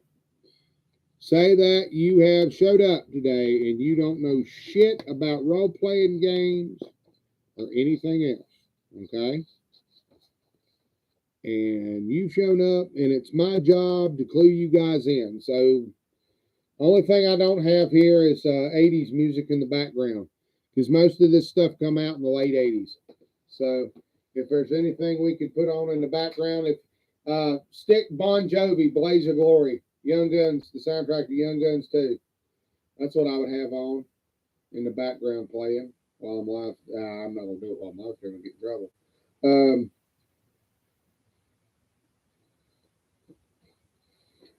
I'd go through these if I had more people here. But as it stands, I'm just going to read through New Beginnings. I don't really have anybody here that I know of. People come in. I had one person come in and check and then leave. So I don't know exactly what the hell they're going to do with that.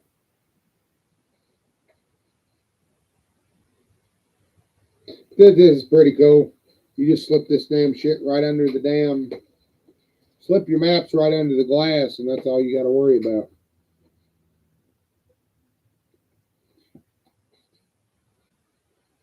Slip the glass right under the map. Oh.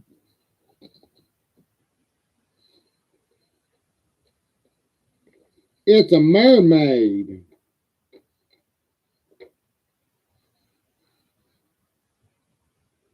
Kinder's riding, well, they're elves, but I think they look almost like Kinder.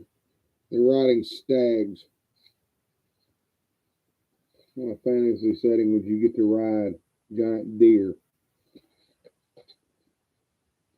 I don't know if some bitches would ever hold still enough for you to hunt one. Hold still for enough for you to ride one. I like the drawings. Yeah, I could actually color them in myself if I want to. I've been doing that with my Monsters Compendium. That's actually kind of cool. No, these, I don't know what I'll do with those. I don't think I'll color them in. Only one I was coloring in was the Rule Cyclopedia.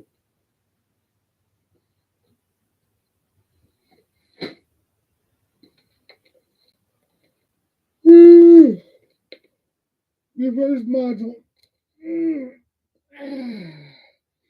Okay. No, we won't go with the first module just yet. I'll actually pull this out and explain some of it. What we got? I'm gonna get my classic dice here. I use my classic dice. And then I got my regular dice. I just use my dice bag for this one. Usually I just use this one. I just keep this one around for nostalgia's sake.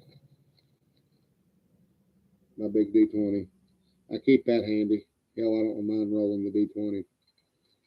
It just looks so goddamn familiar. These seem to weigh more. I don't know. Seems like the newer dice, like these right here, they don't weigh half as much as these, the original dice. These are the original dice. The original D20s were yellow. Big old yellow, or not yellow, orange. Orange. Orange. Orange. D12s are yellow. Yeah, the D12 is the only dice that's barely used in AD&D Second Edition. It's got the most facets besides the D20, and it's the least used of all the dice. Now, what can you use it for? Well, think of 12 hours in a day, 12 months in a year. Anything that is divided by 12, you can use it for. So, idea is if, like, say your DM tells you you got to take a rest, how long it's going to take to build something, roll a D12 and tell you how many hours it takes to build something. During that, he might roll another thing to see if you have an encounter. Little odds and ends like that, you know. Just all kinds of shit. Explain the dice here in a minute. We'll go through each one. We're going to pretend we don't know anything. We're going to explain it down to the bare bones. Somebody asked me, pretend I don't know anything about Dungeons and Dragons. Explain to me like I'm stupid, okay? All right, I'll try. I will try. Okay. I'll probably get out the player's handbook here in just a minute. All right.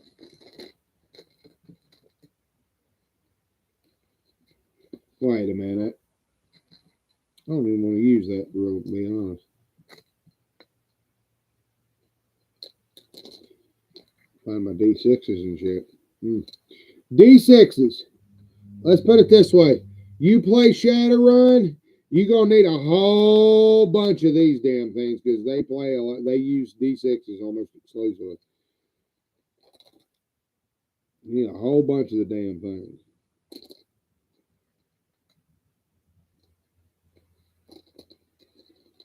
In your percentile dice. Oh, damn, sorry. Oh, okay. Let me set the camera here, looking back at the.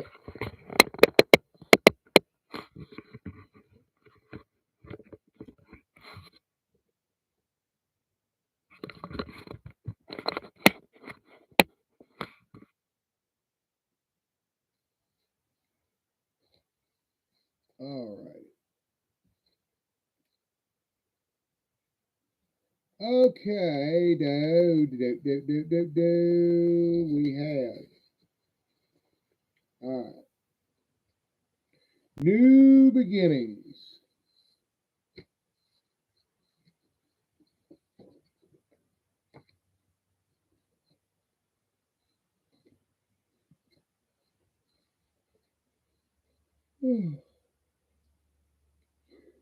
Stop yawning, damn.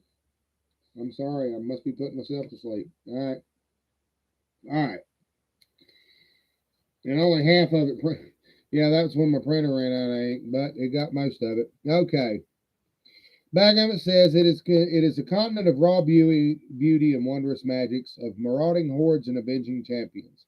It is Taladaz, the forgotten continent of Kryn, first revealed in the best-selling Dragonlance supplement, Time of the Dragon. Now, this incredible setting is brought to life and made ready for adventuring with new beginnings. This essential adventure provides all the information necessary for new players to begin adventuring in the Taladaz campaign setting. New Beginnings includes a simple step-by-step character creation outline, which new players can use without the help of a dungeon master. Also, it presents essential tips on equipping and playing your new character in the Taladaz setting, and sample encounters which allow you to test your character's skills without risking them in actual play. Finally, a complete mini-adventure helps to begin your Taladaz campaign by thrusting the player characters right into the action. Okay, we'll take the word for it. Was it easy to play? Now that's debatable. Alright. First of all, we got to figure out there's new beginnings.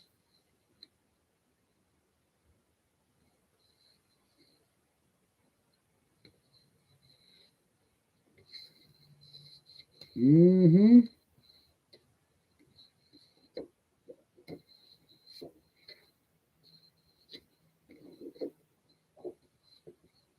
That was it. I'm just trying to make sure to keep it all together. Mark Acres.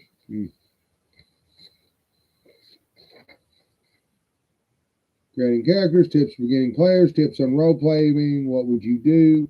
You have a first adventure and then a character sheet. Yeah, character sheet on this one sucks. Oh my god, it's a really generic. Hell, it's not even what I would consider a TSR character sheet. It don't even look like a TSR character sheet. I'll show you what a character sheet looks like. Okay, this is what an official TSR character sheet looks like. Right here.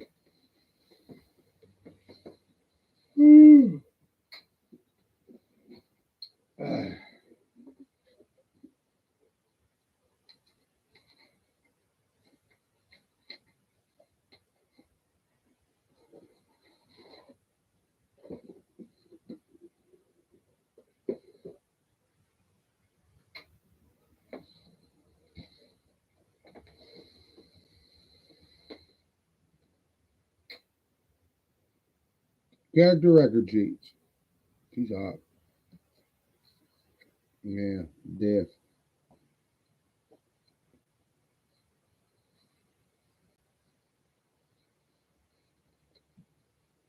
That's what an original Advanced Dungeons and Dragons character sheet looked like.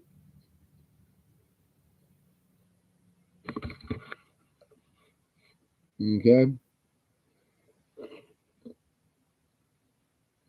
And then you got your back of your map. And see, there's a graph right there.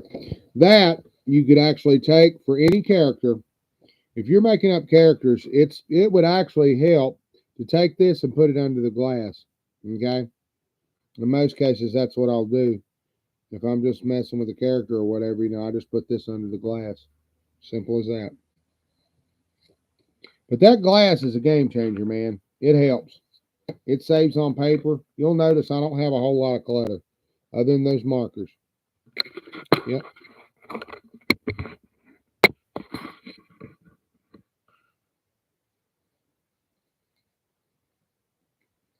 All right.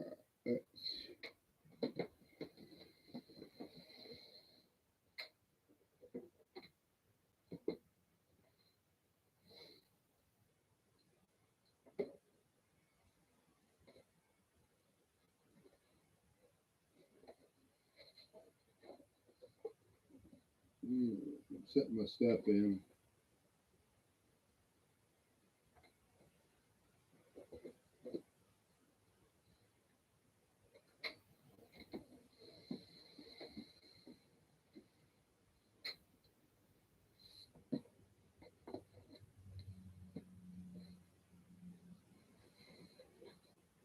Okay.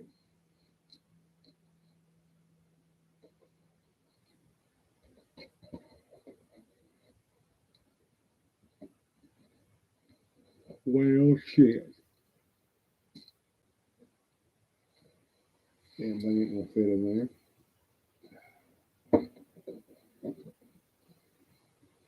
there. All right.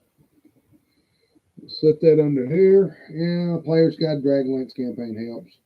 But, all right. Let me get a break real quick. I gotta take a break for a second. Let me get something to drink. And then we'll get back to it.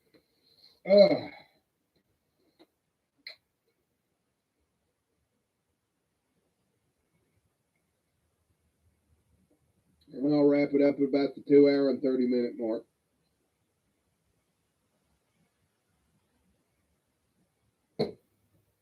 All right.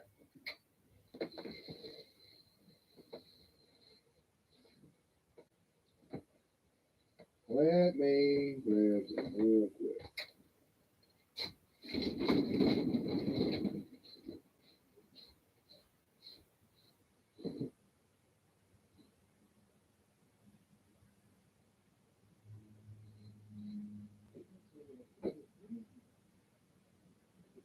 We didn't throw it out, did we?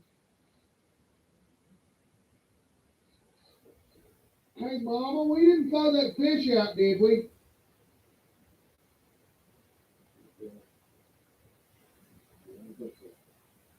Who knows? Yeah, whatever.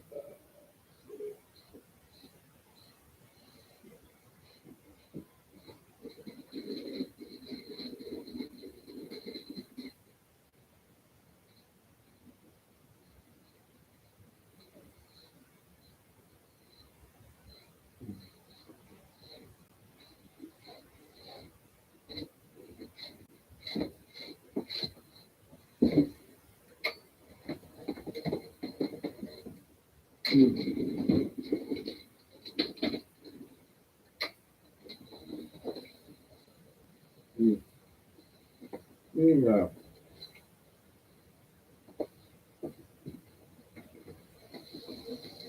I hate to eat something small like a nab or something to keep my blood sugar from dropping. It does my ass. I've had it. I don't like it when my blood sugar drops. So I have to eat every now and then. Oh, it's not good for me. What else am I supposed to do?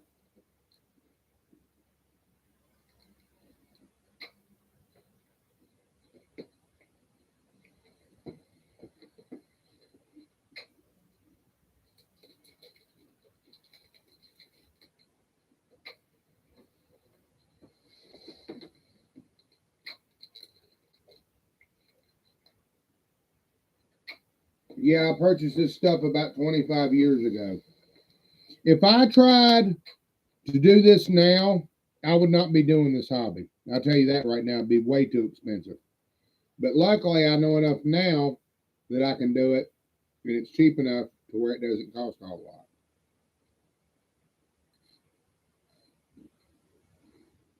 What I got set up right here, you see what I'm doing? This camera, I paid less than $20 for it. Okay? You can do the same thing. How you all?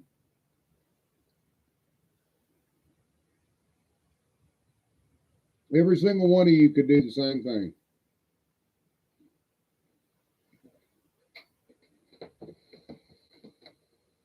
All right. Let me take a whomp on my silly salad here. And then we'll bite a cracker, and then we'll wrap it up here and start reading the first part of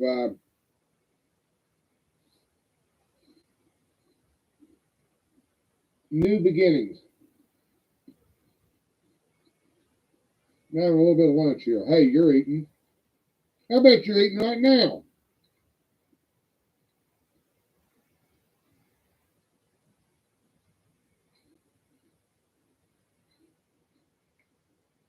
Hmm.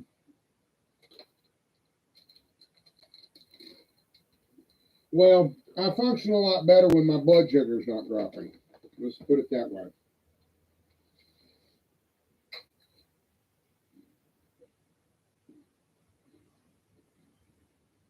Hmm.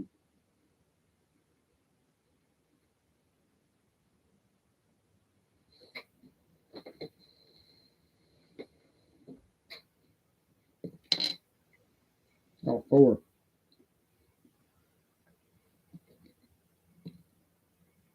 15. All right.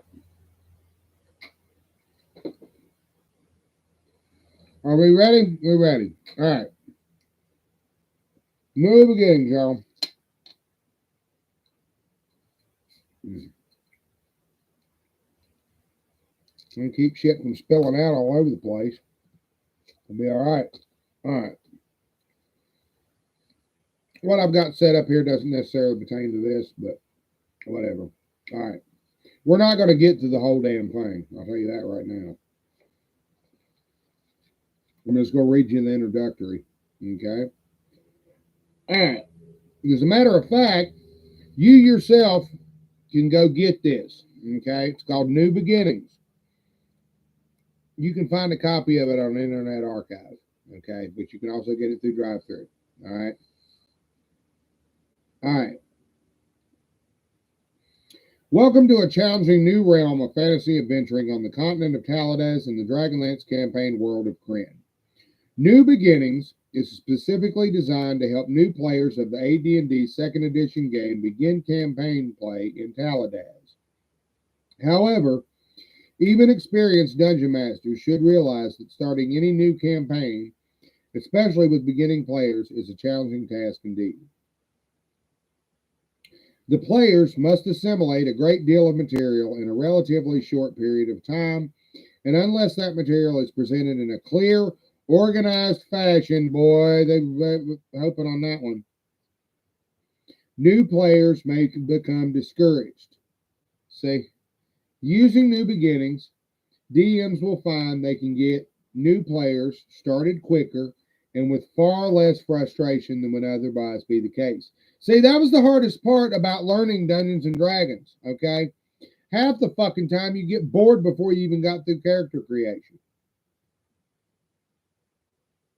Experienced players and DMs should find that this module can still be quite helpful as they move their campaigns from other settings into Talades, where many things, including some game rules, are different from the established norm. Now, they're wanting you to have the Time of the Dragon box set, which contains the Talades campaign setting itself. And to use the module, they said that you should have it. But we've got the Tales of Lance box set, which was released after this. Okay? So it would actually supersede this somewhat. All right? Now,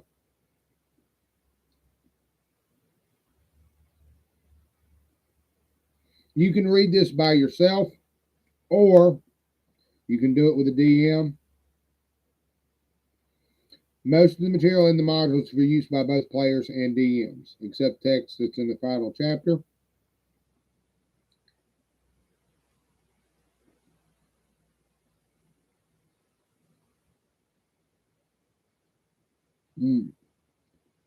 New Beginnings is divided into 5 chapters. Chapter 1 helps new players to create a character for campaign play in the Talades setting. It includes a step-by-step review of the character creation process, tips on choosing character races and classes for a Talades campaign, and a new character sheet. Permission is granted for players to photocopy the new character sheet. Experienced players may use Chapter 1 without the aid of the DM to help them create a Talades campaign character. The character must be approved by their DM for use in his or her game. This is just assuming you were setting up for somebody else's campaign.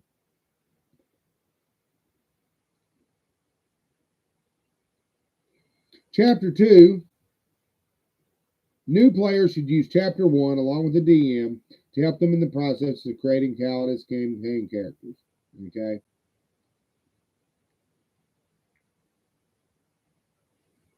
Chapter 2 outlines many helpful tips for beginning players. Chapter covers advice on such important topics as equipping the character, gathering information, and group tactics.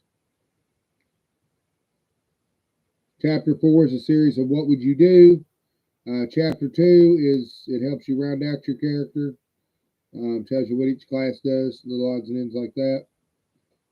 Especially just an introductory is all it is, guys. All right. Now, this is what they tell you need. All right. Can you see that?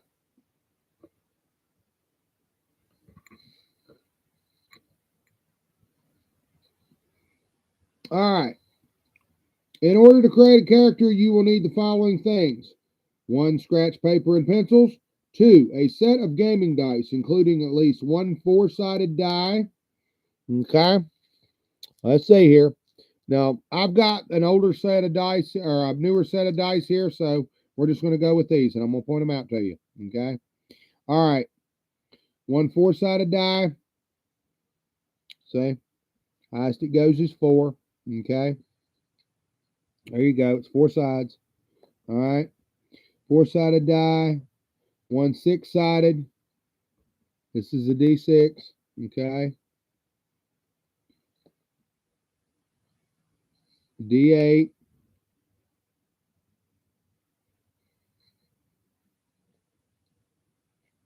A a D10. This one goes to 9. Yeah, 0 to 9, but it's still a D10. Okay. And one 20-sided die, which is the workhorse. This is the D20. Okay. Pretty simple. Okay, that's the workhorse. All right. Copy of the AD&D 2nd edition Player's Handbook. We've got that down there. I showed it to you. Copy of the rulebook Talus we do not have. We do not need it. A character sheet. We've got that, but we don't need it because we're not rolling up a character. All right. To roll up a character, you pretty much know the basics on that. Most everybody does. Read the opening chapters of the Player's Handbook. To roll your stats, you take 3 of these. You add the totals, and you do it 6 times. Okay? Your strongest stats, you put into at least 2 of them. Okay? Most of the time, you cannot have a stat go over 18. Okay? For a beginning player. DM won't let you.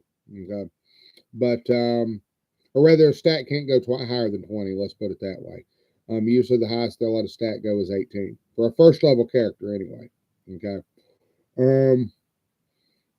But you roll 3 of these or 4 of them. You can use 3 or 4. Sometimes some people use 3, sometimes people use 4. But you tally the results and put one for strength, dexterity, wisdom, charisma. You get the idea. After that, you pick what you qualify for. That's basically, you got to read your class. You got to read the Player's Handbook for that. Okay, you got to know how to roll up your character. That's in the Player's Handbook. That's the first introductory chapter as far as rolling characters. Now, as far as rolling characters and shit, you know, you got to read up on that. All I can tell you is you roll 3d6. Okay. You write it down, each little score that you get, and you write it down on your character sheet. Where's that other character sheet? I'll have to pull it out again. I didn't even pull it out.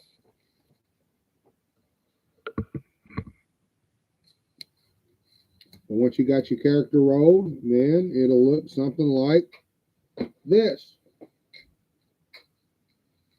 You see?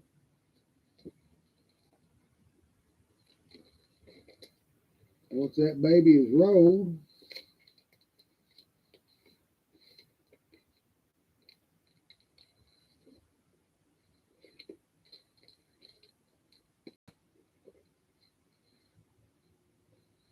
okay, let me show you this. Oh, matter of fact, I'll tell you about strength scores. Yeah, I'll go ahead and tell you about that too. All right.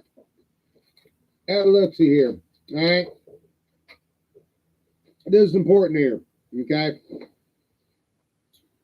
Characters, depending on how strong they are, will have a slash right there. Damage adjusted +3 max weight. Caraman is an exceptionally strong character as opposed to Raceland. See? Raceland's strength is only 10. Okay? He's not very strong at all. Caraman, on the other hand, he's strength 18. That means he has a 63% chance to perform a feat of strength. Usually it's during a round. So say he has to remove a stuck door or get a door off of somebody or maybe bash 2 Draconians' heads together. That's what he'd do. He'd roll percentile dice to see if he got it. Okay. Open doors, it's on a 1 to 4 roll. So if it says Benwise, open doors a 1 to 4 roll. So I'm assuming if he's trying to open a stuck door, he rolls a D4. Open doors 1 to 4. But what if he gets a 2? I don't know. No, I think it's on a D6. Yeah, it's still on a D6. Usually, if it's on a 1 to 4 roll, it means it's a D6. It means you give an arrow a 2 to miss. You roll a 5 or a 6, you fucking miss it. So he rolled a 1. Usually, a roll a 1's bad, but on this case, he just rolled a 1, so he opened the door. He kicked the door in. He's strong enough to do it. And then you have strength adjustments by level, things like that. He's got a Thaco of 16, which means that's always good. Yeah, he's got a 14 with string damage. Still got a Thaco of 14. Usually means he's a pretty good fighter. Okay, and plus he's got a dexterity of 11. He's got a Constitution of 17. Got a Charisma of 15. And he's wearing ring mail armor, so it's AC 6. And he's got 51 hit points, so he's tougher than shit. Yep. But once you roll your character, like I said, you would roll it 3 times. 2, 4, 4, 5, 6, plus 6. Okay, 6 plus 6, so that's already your first score. That'd be 12. So see, you would roll a 12 for that. And see, those are in that area too. When you roll a score there, 3, 3, that's 6, 5, 6, 7, 8, 9, 10, 11. Yeah. So see, you get 11s and 12s most of the time. Most time they'll give you one more roll, so you'll roll it 3 to 4 times. Usually you roll it 4 times and get your numbers for each one, and that'll at least put your, if you roll it about 4 times, it'll usually put them in the neighborhood, and maybe you might get one, possibly 18. Doesn't give you completely loser scores, but it'll give you a smooth-off chance in hell of not getting a complete lemon. They adjust your characters as you go. If you're in a play it is at lay session, though, you ain't got nothing you can do about it. Your DM writes down your scores and you play with those scores, even if they're not balanced or not. Most of the time, a DM's going to want balance. He doesn't want to fucking kill your ass completely off, unless you're playing with a complete asshole who's just trying to take your money. See, some of that shit, I can understand the concern about DMs fudging rolls, especially if you're paying in a session where somebody's charging you money to play with them. Oh, yeah, there are some shyster DMs who would basically do that to somebody. I could see somebody doing that. Fudging rolls, making shit up, just basically fucking you over, and you're not getting a good experience to play. And yeah, there's probably a lot of fly-by-nighters who have turned a lot of people off of D&D going, you know what, this is bullshit. But no, you don't have to. This stuff has been available for 30 years, guys, and you can teach yourself to play it. I did it, okay? So there you go. All right? Yeah, it tells everybody, most beginning players, you're going to enter 20 in the space for Thaco on the character sheet. Yep.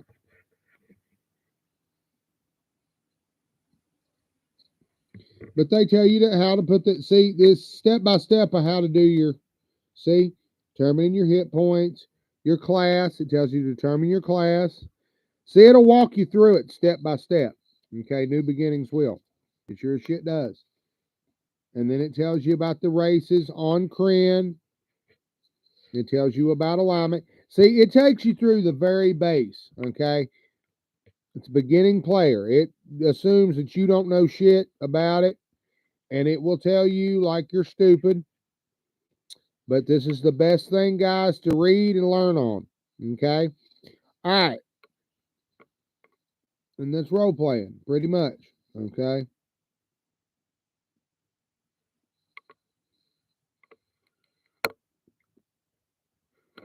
Now, good role playing is more important than the game rules. It is more important than victories or defeats. It is what makes the game fun.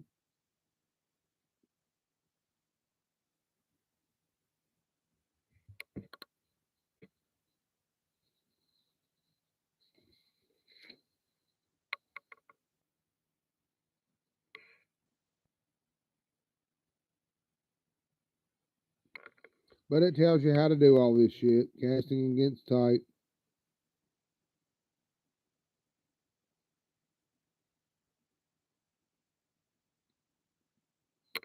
And then your personality traits. But that's that for the introductory shit. Okay, that's just telling you what it is and all that. And then we got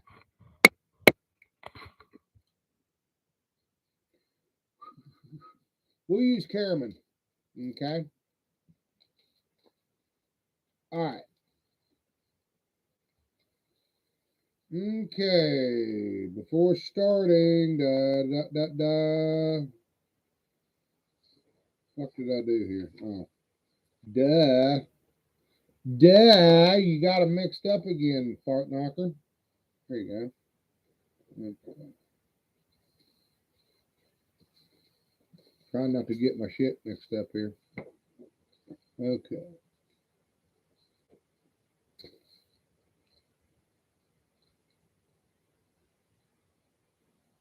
All right. I had done this earlier, but we'll go ahead and do it for posterity here. All right. You're against the Athenalite soldier. It says battle rages all around. To the left, right, rear, and front, friendly forces are engaged in individual melees with ruthless Athenalite foes. You've already read that. I read that out to you. Okay. All right. We're going to demonstrate the process of making an attack roll. In this case, Karaman is up against the Athenalite infantryman, who has an armor class of 7. So he's wearing some sort of plate armor, right? Okay. All right. Karaman in himself, he's wearing, what is he wearing? Well, if he's got an AC of 7, well, you got 6, so actually, Karaman's better armored than the damn plate mail wearing dude. So, okay. That's fine. What else am I missing here? Am I missing something? What am I missing? What am I missing? There it is. That's what I was missing. All righty. Let's see here. Okay. So, who needs to hit what? Let's do the fucking math here. All right. For Karaman, all right. Get your little calculator out, boys. I don't care. Whatever. All right. Karaman, he wants to hit that guy, the score a hit. Karaman's Thaco is 14, right? You says? Okay. He wants to score a hit on the Athenalite. Okay. Stats are AC 7, movement 12, HD 1. He's got 5 hit points. He's got a Thaco of 20. Okay. Karaman's Thaco is 16. Okay. He's very strong. He's like Arnold, basically. Okay.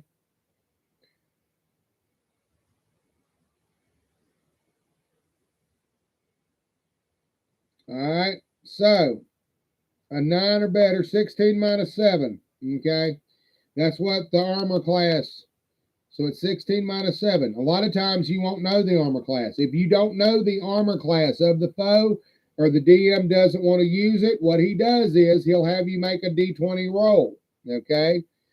If it was still Karaman's roll, okay, he would say, all right, Karaman, I want you to roll the die. And you got a 9, right? Okay. So you take 9 away. All right. So it's 2 minus 9 equals 7, you know. It's 7. Okay, 7 or better. That will hit the enemy. Okay. Simple as that. 16 minus 9. All right. Thaco minus die roll equals armor class hit. Okay. You'll need a 9 or better to hit them. Okay. That's if you don't know the armor class. You just roll it, and it's a randomizer is what it is. Okay. If you don't know the armor class, you just roll a die for it. Okay. It gives you a snowball chance in hell. If you get a fucking 1 on anything, that's an oh shit moment. If Karaman's fighting somebody and he makes an attack roll and he hits a 1, the DM usually says, okay, you slipped and fell, you missed the attack, and usually it puts a penalty. And it's up to the DM what he wants to do to you. I mean, he can make you take some serious damage. He can make you sit the round out. It's up to the DM. But you rolled that fucking 1, okay? If you get a 20, it's a good thing. But you can always get a 1. Trust me, it can happen. All right? Now,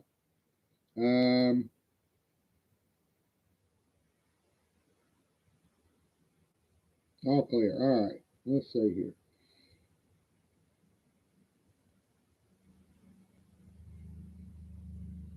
And let's see. Okay. All right. So in either case, Cameron either needs a 9 or a 7. We're going to go with the 9. Okay. 9 or better. 9 or 7. Well, he could have got a 7 if you'd done the die roll way. Okay. The Thenolite, the guy that he's fighting, the infantryman, he has a Thaco of 20. Cameron's base armor is 6. Okay. 20 minus 6 is 14. So 14 or better will hit him. Okay. Let's commence and see who the fuck hits. Okay. So, who needs what to hit? What do we write down? Okay. Cameron, we're going to say that he needs a 9 or better to hit. Okay. The Phenolite is going to need a 14 or better to hit. Okay. All right. If neither of them, first of all, we got to make an attack roll, or not an attack roll, but initiative roll to see who gets to go first to make the hit. Okay. So to do that, you roll for initiative. You take your, what the fuck's it at? The D10 right here. Cameron rolls a 0. Oh, and the enemy rolls a 1. So Cameron goes first. Now, if you'd got a 1 on a regular fucking roll, that would have been bad. Damage, though, it's only on a D20. It don't really matter. This is usually primarily used for a damage die or a hit dice. It's not used for anything else. Okay. All right. Cameron goes first. He needs a 9 or better. He rolls a 13. Okay. Oh, okay. Fine. I'll roll it again. All right. He rolls a 14. He still got him. Okay. Still hit him. And then he would roll for damage. Now, as far as damage, all right, the Thenolite has 5 hit points. He does, and it's a small opponent, so it's a medium man size, but still.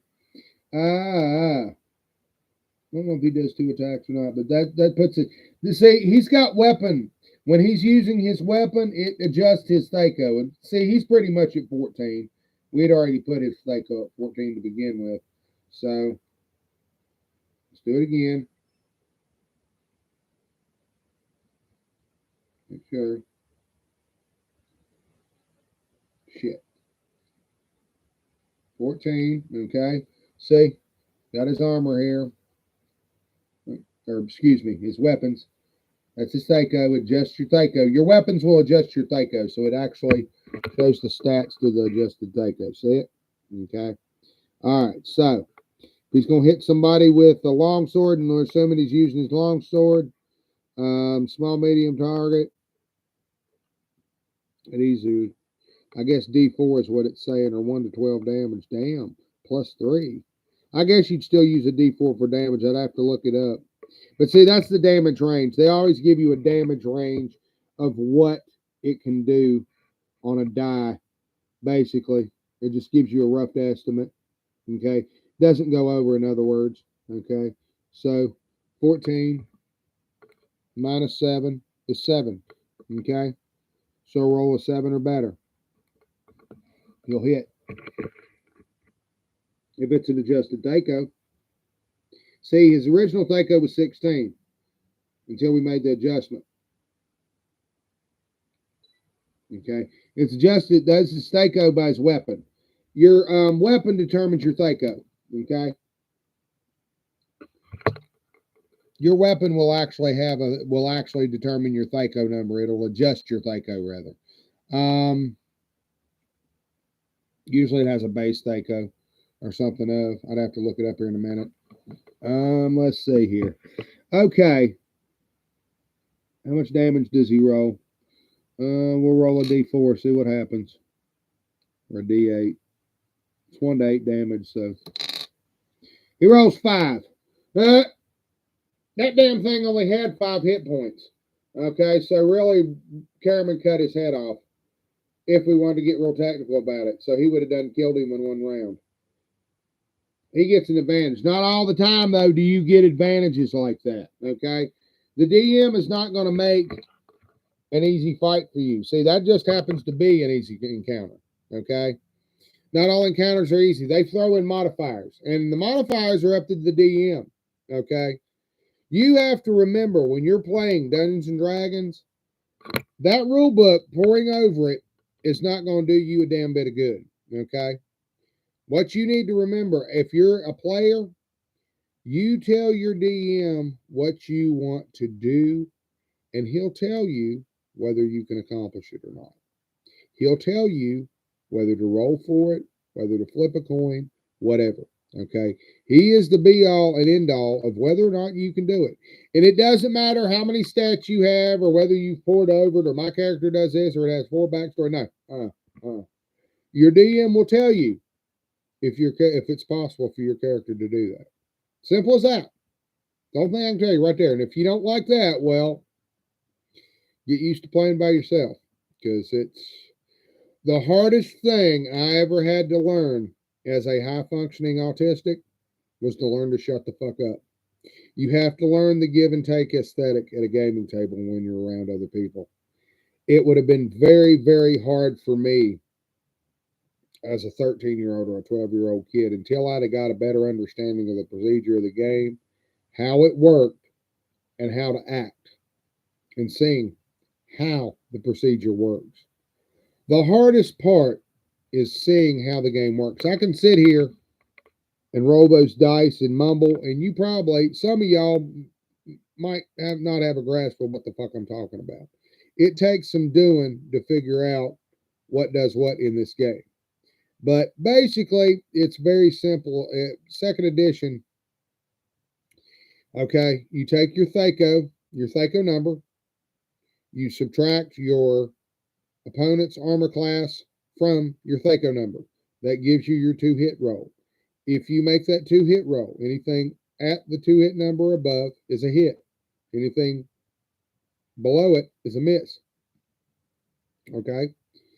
If you make the successful hit roll, then you roll for damage. And they make their attacks. Make an attack. If you're making a second attack, it's not calculated till the first attack has been calculated from the player. Okay? Now, it is entirely possible for one player to one-shot a character. Okay? When they roll for damage. It certainly can. Okay? You can get knocked out. It's possible for a mage to cast a sleep spell and then get killed right before the spell takes effect at the end of the round. You know, that has happened. Most of the time, mages, though, they rely on the initiative roll. The idea is you're trying to keep the spellcaster from getting hit. You have to get the little intricacies of each character class has their own little set skill that they can do at a table. A good DM can round those out. But like I said, guys, the virtual tabletop shit, you really don't need that shit. I can sit here with this little camera right here. I can take a pane of glass, just like this, okay? I got my whiteboard marker that I can write down on it with. You save on paper, you slide it under the glass, and you're pretty much ready to rock and roll. You get you a module, like the first, and you get you some friends and you jump in it, okay? That's more than I had when I first started playing. But that's really all there is to it. I mean, you get learn an initiative roll. The initiative roll is done with a D10, okay? These are your workhorses right here. This builds your character. This is the initiative. This is your workhorse. Those are the 3 that you're going to use the most right there. These one are usually damage dies right here. These 2 are for damage. This is a percentile. This is usually used for your chance stuff. And then, of course, you've got the D12, which is the lonely D12. Not used very often, but like I said, if you got anything divisible by 6 or 12, there's 12 hours in a day. Like I said, if you're going to make a roll that somebody has to repair something, okay, how long is it going to take? Well, during the day, you roll a D12, okay? He rolls a 2. It took him 2 hours. Simple as that. You can use it for simple stuff like that. But anyways, guys, just to remind you, this is called New Beginnings. It's an introductory thing for Advanced Dungeons and Dragons. I advise you guys to get that and read through it, play through it. It's very simple. It'll take you step by step with each little character class, and it'll let you roll. Over the next couple of streams, I will get on and I'll pick it up and we'll do some of that. I promise. Okay. I got, as long as I can get up and do this, I'm okay. I just now got my stuff set up. Okay, one more thing while I'm showing you, since if you hadn't watched the stream. Tokens, okay? You can make, see, and I just wipe my table off, tokens. For those of you who hadn't seen these, I keep knocking shit off as usual. I'm always knocking something off. Okay. These are tokens. I did a whole stream on how to make these, okay?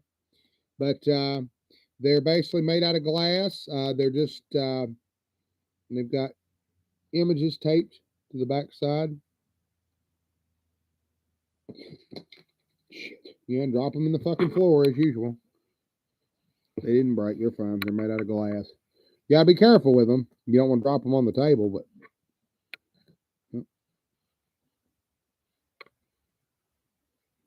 And sometimes when you look at them in a certain way in the light, they look a little weird, but I'm trying not to sweat on them. My hands are sweating.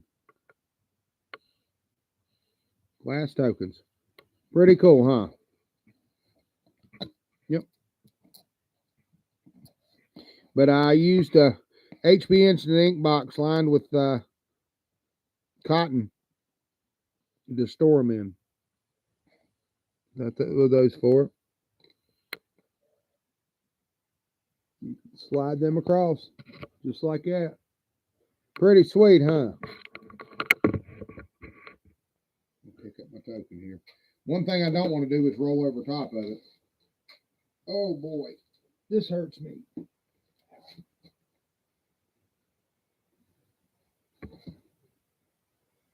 I'll say I'm worried about bumping the damn table in my head.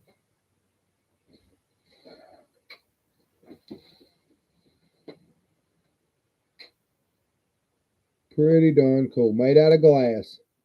Yeah, they don't take anything to make. You take and you glue them with Mod Podge. I did a whole stream. It's on my channel. I sat down and I did a whole bunch of them. So watch that. Make sure that you watch that, guys. Okay, guys. We've had our hangout stream today. I tried to do a little bit of introductory stuff that what you'll need to be able to get into second edition Dragonlance. As far as the gaming stuff. Everything else you'll just have to look up. Okay. I'm Engine Joe. And like I said, guys, you can do this. Okay. You can set your games up and start doing streams. I implore all of you guys, if you're Dragonlance fans, start making your content. Start putting it out there. Even if you don't play second edition, all that lore stuff and all those modules can be used with your current systems. Okay. So it really doesn't matter what you choose to play. Okay. But if you want to get into second edition, like I said, it's very easy to pick up. Look up gold, for gold and glory is what it's called. It's a very simple, easy way to get into second edition. For gold and glory. Go to Drive Through RPG, look it up, or type it in. You can get it for free. You can actually get that one for free. Okay. All right, guys. This is Engine Joe, and you be good. We'll get back on a little bit later. Maybe tomorrow. I don't know. I might get on Twitch or something, but I'm going to get me something to eat. We're at the 2 hour and 24 mark, so we're ready to rock and roll. All right.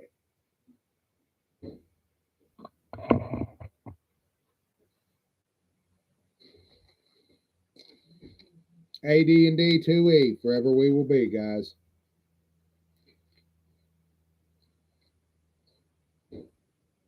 Be good.